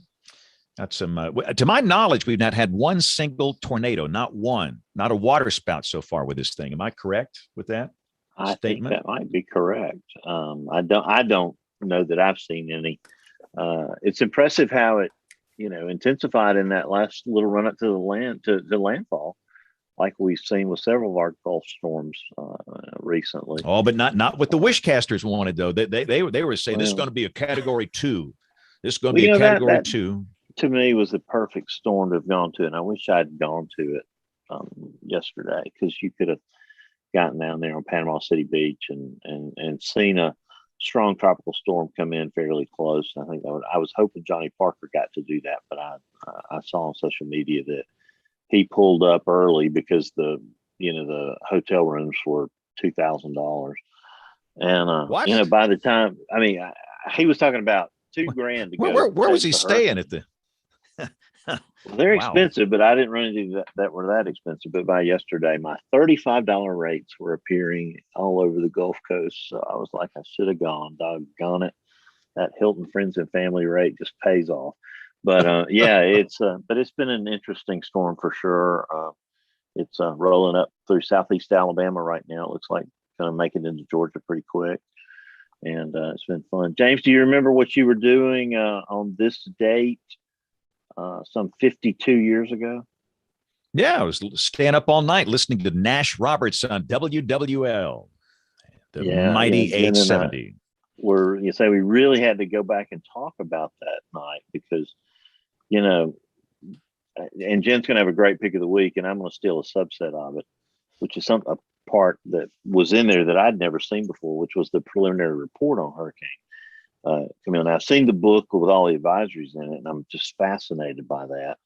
And some of the things that kind of shocked me were that the National Hurricane Center put in their advisories on that Saturday night, the 16th, that the storm had stalled. And I don't think it ever, actually did that according to the best track. But that jump in winds, from 115 miles an hour on Saturday morning to 150 on Saturday afternoon. And then, that Navy, I guess it was an Air Force reconnaissance plane that went in there at 1835 Z and found that 908 millibar pressure. Now, today that would make the media go wild, but they didn't even put that in the advisory. I couldn't find a reference for the pressure until Sunday afternoon, and they put it in as inches of mercury at 26.61. I thought that was kind of interesting, but loving weather history, and I want Jen to talk about some of the stats, here in just a second. But I look back at the newspapers, to see what they were thinking. Newspapers in Pensacola, newspapers in Jackson, Mississippi. The funny thing that struck me was the newspapers were 140 pages. Now we're lucky if you even have a daily newspaper in your town. The headlines were cool. Just the way they wrote them was neat. I thought that was pretty slick. But in those advisories from the Weather Service, they came out of the New Orleans Weather Bureau office. Yep. They didn't come out of the National Hurricane Center. And so I want Jen to talk a little bit, and then James, you can share some more memories or whatever. Troy, I bet you got some memories. Whatever grade that was, but that Sunday night, James, I remember listening to Nash as well in Northeast Mississippi in Corinth. Yeah, the sad part, I stayed up all night listening to For those that don't know, we're obviously talking about Hurricane Camille. August, the landfall was on the 17th of August, 1969. And back in those days, you didn't have, you couldn't just get on your computer, your tablet, or your phone and listen to anything anywhere. You'd have to use these clear channel radio stations, these 50,000 watt stations at night. And when the sun would come up, those clear channel radio stations would go away. The propagation changed. And my heart was broken because I couldn't hear Nash Roberts anymore on WWL that morning. So it was just a different time. But yeah, Jen, go. What are your notes on Camille? Well, it still holds the record for the second most intense tropical system to hit the U.S., the strongest being the Labor Day hurricane from September 2nd, 1935. So Camille's peak intensity, 150 knots, minimum central pressure, 900 millibars, the maximum wind radius, 7 to 10 miles. The hurricane, that was for the maximum winds, but the hurricane force winds went out 40 miles. And they believe that there were some gusts up to 200 miles per hour, though instrumentation was destroyed before any recording such values. And then for the storm surge, as of 1969, it had the highest storm surge ever recorded on the U.S. shores, anywhere from 16 to up to 24.2 feet. And the peak surge happened just east of the landfall center at Pass Christian, Mississippi, just east of the Bay of St. Louis entrance. And at this point, a large scour of the shoreline penetrated roughly to the CSX train tracks about a half mile inland of the coast, and the surge values were exceeded by Hurricane Katrina on August 29th, 2005. I remember, Jen, the surface airway codes, surface airway observations from Keesler Air Force Base. I've got those somewhere, not obviously here right now, but I've got those in a folder somewhere. I saved the surface airways codes observations. Yeah. So one of the coolest things I've seen is in the Hurricane Center's wallet, program they have.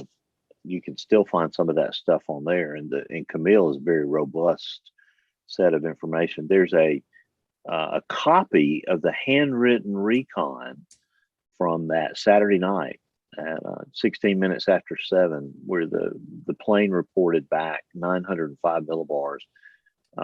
Although they only estimated the surface winds at 90 miles an hour. That's interesting.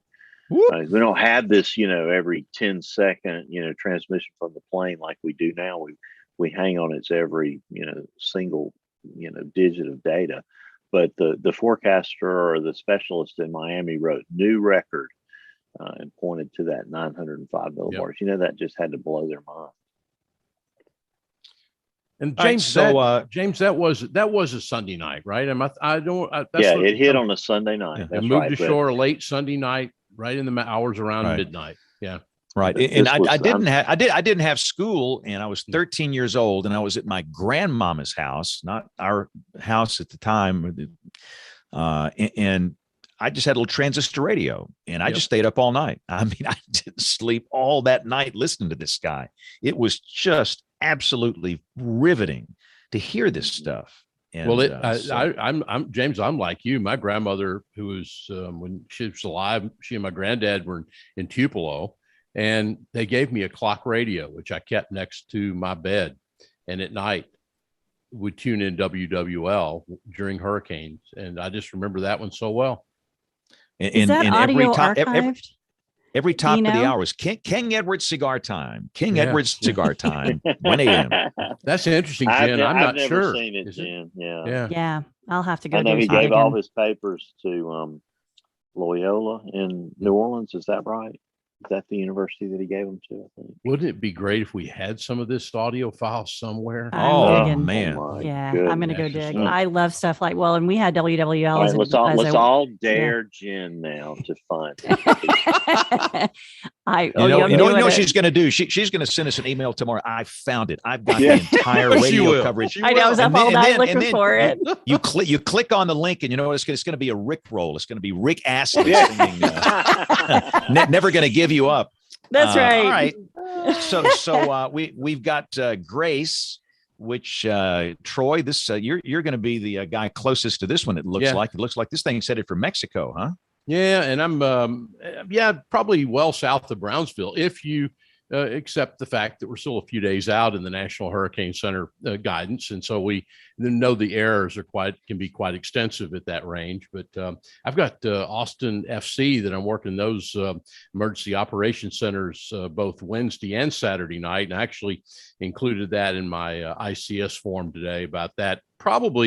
Perhaps, according to the forecast, being a hurricane into northern or central Mexico by midday or early afternoon Saturday. So, but around here, I would tend to think, even being south of us, James, you know this, but I mean, you get those things south of Brownsville down there, don't sit around Austin waiting for any rain. It's just not it's probably not gonna happen. So no. And then we've got Henri that it looks like it's going to do the hokey pokey around Bermuda out there. And you do that so well, by the way, James. I love how your pronunciation. That thing's going to loop up, ultimately probably kick out to the North Atlantic. So hopefully after Fred dissipates, we'll have kind of a quiet 10-day stretch. But we all know September is coming. Yes. So Parker, what's the smoke situation? How you doing with the wildfire smoke out there? It's not as bad as it was last year. It's still annoying and unhealthy and depressing, to be quite frank. I mean, Colorado hasn't really had serious wildfires this year because the monsoon has ever so graciously just been completely dumping rain on us. We have had a lot of flash flooding from the burn scars from the fires last year, which was our worst year in state history for fires. We actually lost our family cabin in the Cameron Peak fire. It was like 160,000 acre fire. So yeah, but yeah, it hasn't been as smoky. I can at least go outside sometimes, but it's still rocking and rolling. And Parker, I got to ask, do you chase hurricanes? Do you do tropical too? I haven't yet. I talked to Michael Koch with Weather Going Wild. I was planning on doing it last year, and then COVID hit, and then I was planning on doing it this year, and COVID's still here. So I'd like to experience it and get a shot from inside the eye one day. I've never been super into hurricanes. I've been through one when I was in infantry school while I was in the woods. That was interesting, but I want to experience it, it seems like something to. It's fascinating, and I've retired. I just don't do it anymore. Years ago, I'd go down there a lot, but now you go to some of these smaller coastal towns. There's more blow-dried boobs from television world than people that live there. All worried about their hair blowing. It's like these guys won't even tell the story about the people that live there. They're more worried about them being on TV and all this stuff. They want some sheet metal flying around, and I just it's not for me anymore. I've totally retired from that. But Bill Murray, my first hurricane professionally was Hurricane Frederick in 1979. Yes. Yeah, you were a brand new television meteorologist in Birmingham, and your coverage that night. I was listening to you, the few little cuts that you got to do, like you were listening to Nash Roberts, James, back all those years ago. Yeah, and of course we were on. We had a phone line back then. You had no satellite trucks. There was no internet. You know that goofy picture of the guy holding up the phone. I mean, I was on the phone, and I had to find a working phone, which was a problem. Which means I was brand new. I was scared to death. I was 23. I just turned 23. And I thought about going down to Gulf Shores, the actual coast, but I thought the better chance of, and they told me, you've got to have a working phone. You've got to.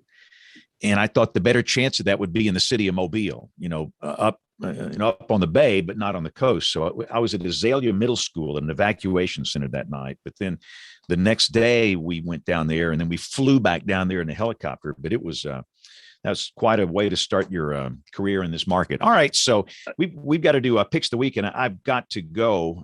Mine is the tsunami.gov page that we after this big earthquake in Haiti, and we're getting a lot of shakers going on here. The tsunami information is important, and you see a lot of wild information floating around social media, and some of it's good, some of it's not so good. But anyway, that's a good place to start if you're looking for tsunami information.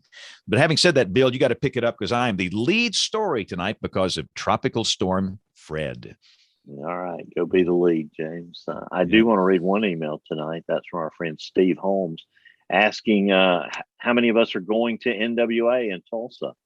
I don't think James is going. Troy, you're not going, are you? Well, I've got plane tickets and I have a hotel room, but I also have this place of which there's too much of an echo in this room at this point. So need to probably hang around here, but I'll probably attend virtually just to do that at this point, just because there's just too much to do here. And it's just, How about you, Kim? Are you going to be able to make it?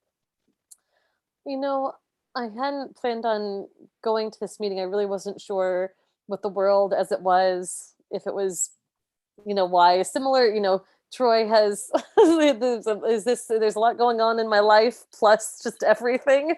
And I think that's kind of where I am. I'm really, really hoping, I have my fingers crossed that I'll be able to make it to, I'm on the AMS Council, and we have our fall meeting in September, the end of September, and we're hoping to be able to go to Boston. We'll see about that. That's the travel I'm kind of anxiously looking at. I'm just gonna stay in my little hole of isolation here until that point, and hope that this Delta wave passes by that point. I really feel for the whole NWA organizing committee, because what a just tough time to run a conference. They're doing it very responsibly, and as you would imagine, with Janice Bunning in charge, and Nate Johnson, our very own Nate Johnson, the president of the organization this year. They're doing it very responsibly. So, of course, Nate will be there.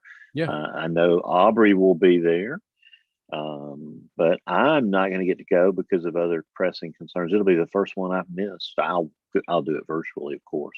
Right. But be the first one I've missed since Louisville. Yeah, Louisville was the first one I ever went to. Parker, have you considered joining the NWA as a student member? You get some nice benefits, and be nice to have you at a conference one day. I can guarantee you would enjoy it.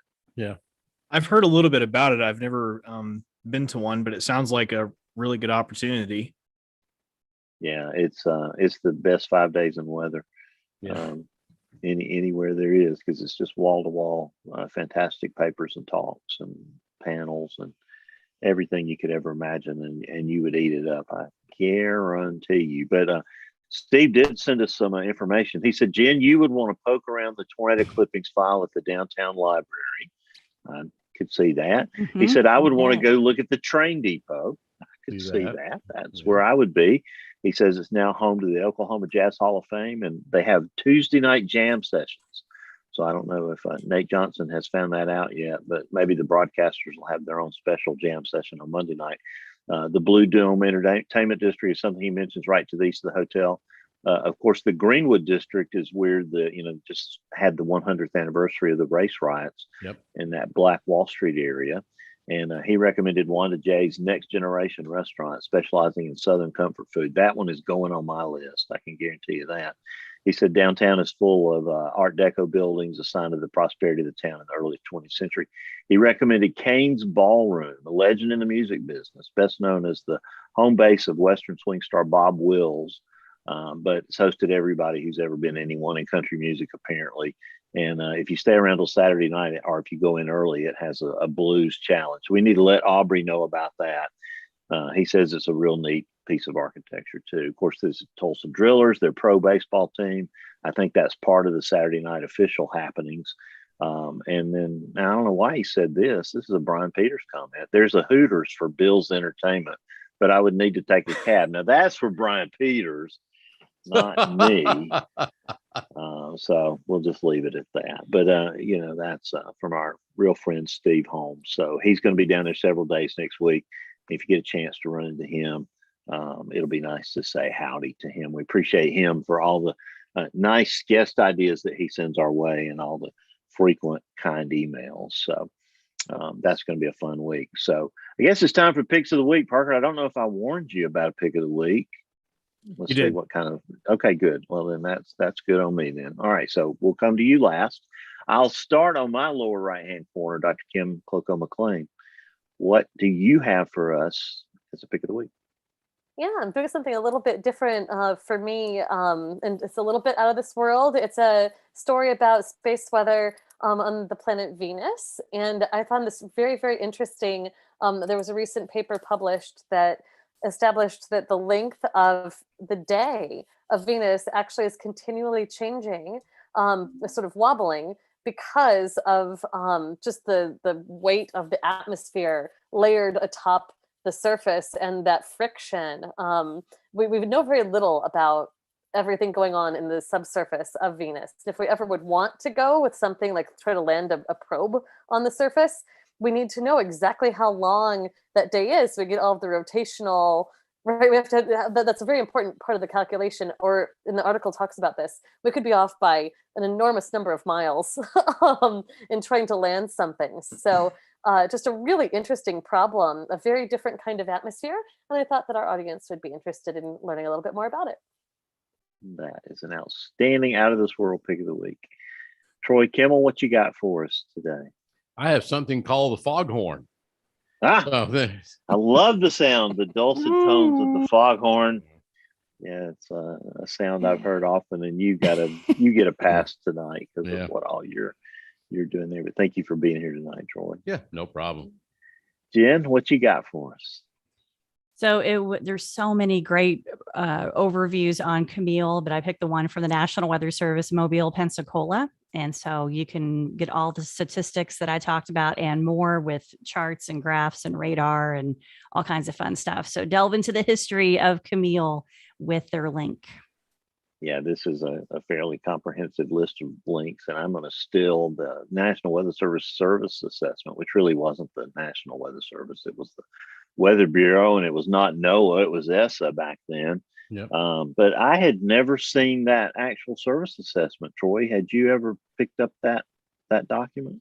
I had, and I think it belonged on a shelf, on an empty shelf here at one time, or it was here, that I had a copy of that thing. And I'd seen it before, but there, again, one of the more interesting things I had was just a file that I had gotten from someone. It may have been from Texas A&M when I was there, that they were getting digitized some files, and they were getting rid of some of the Camille files from 1969. And I actually walked away with one of the original paper teletype from that evening. So that's one thing I remember. But I got several books that belong on the shelves that have to do with it. Yeah.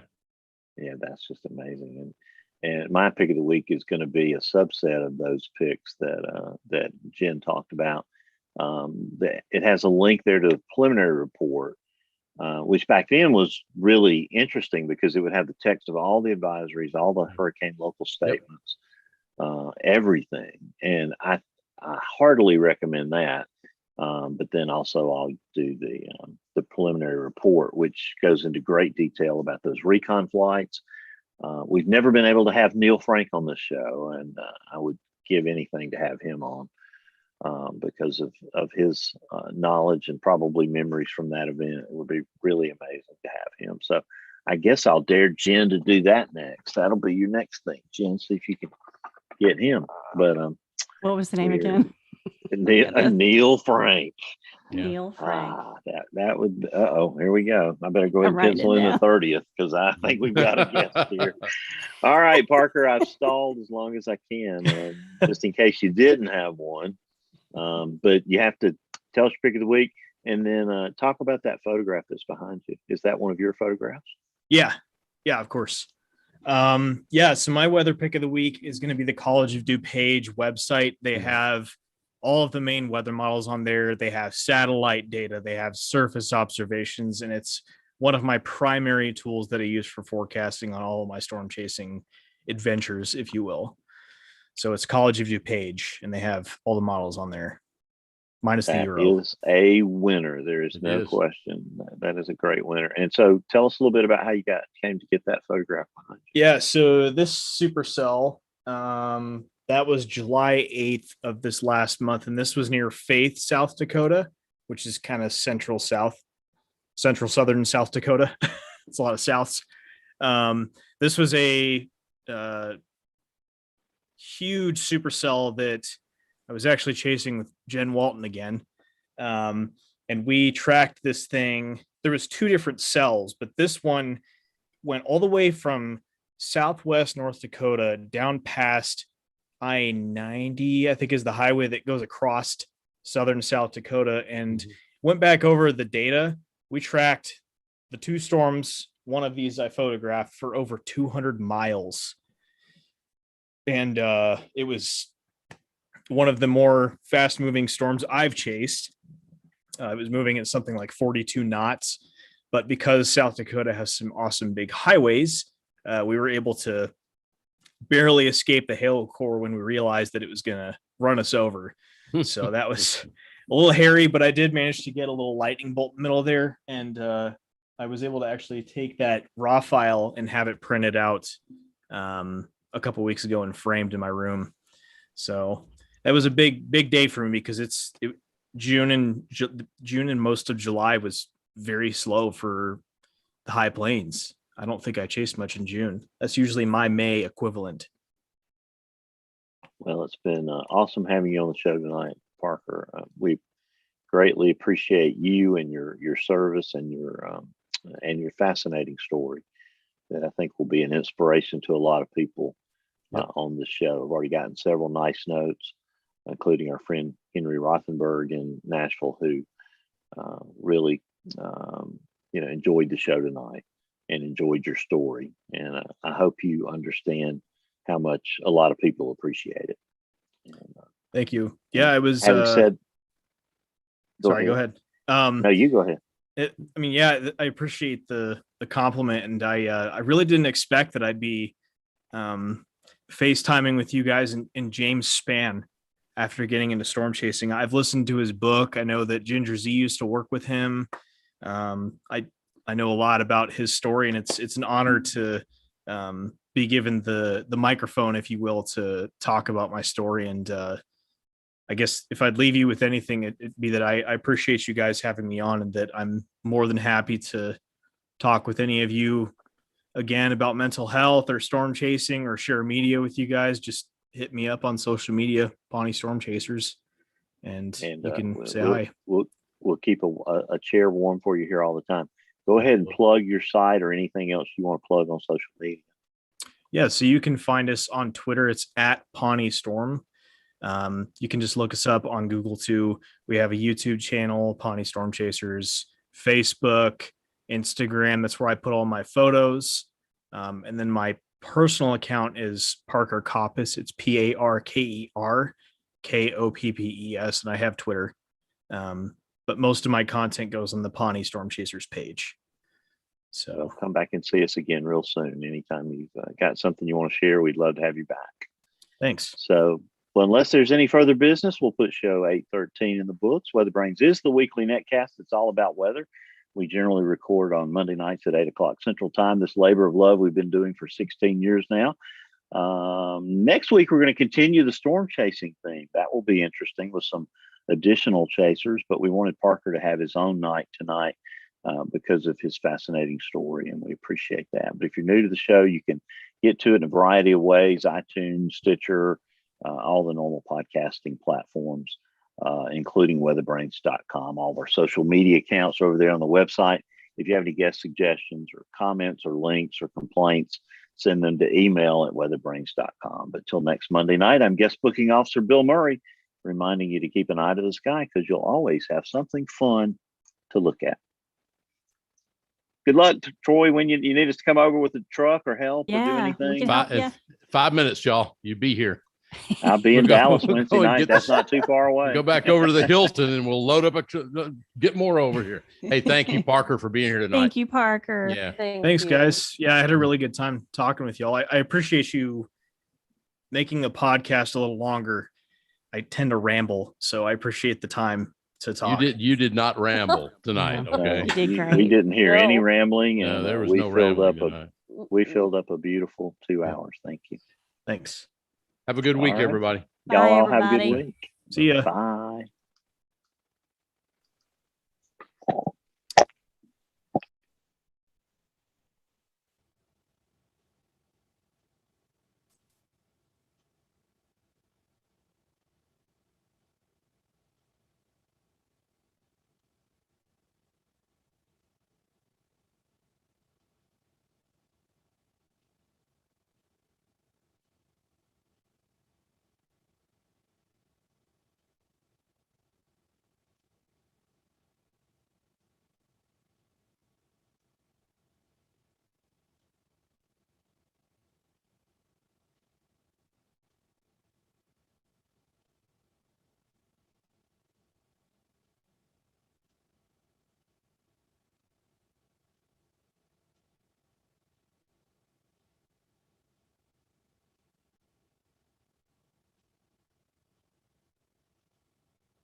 Will.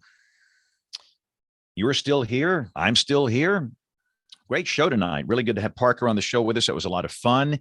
Got to finish the newscast in Studio A. But if you want to join us over on the gram, I'm Span WX. We'll be cranking up Song of the Night here shortly.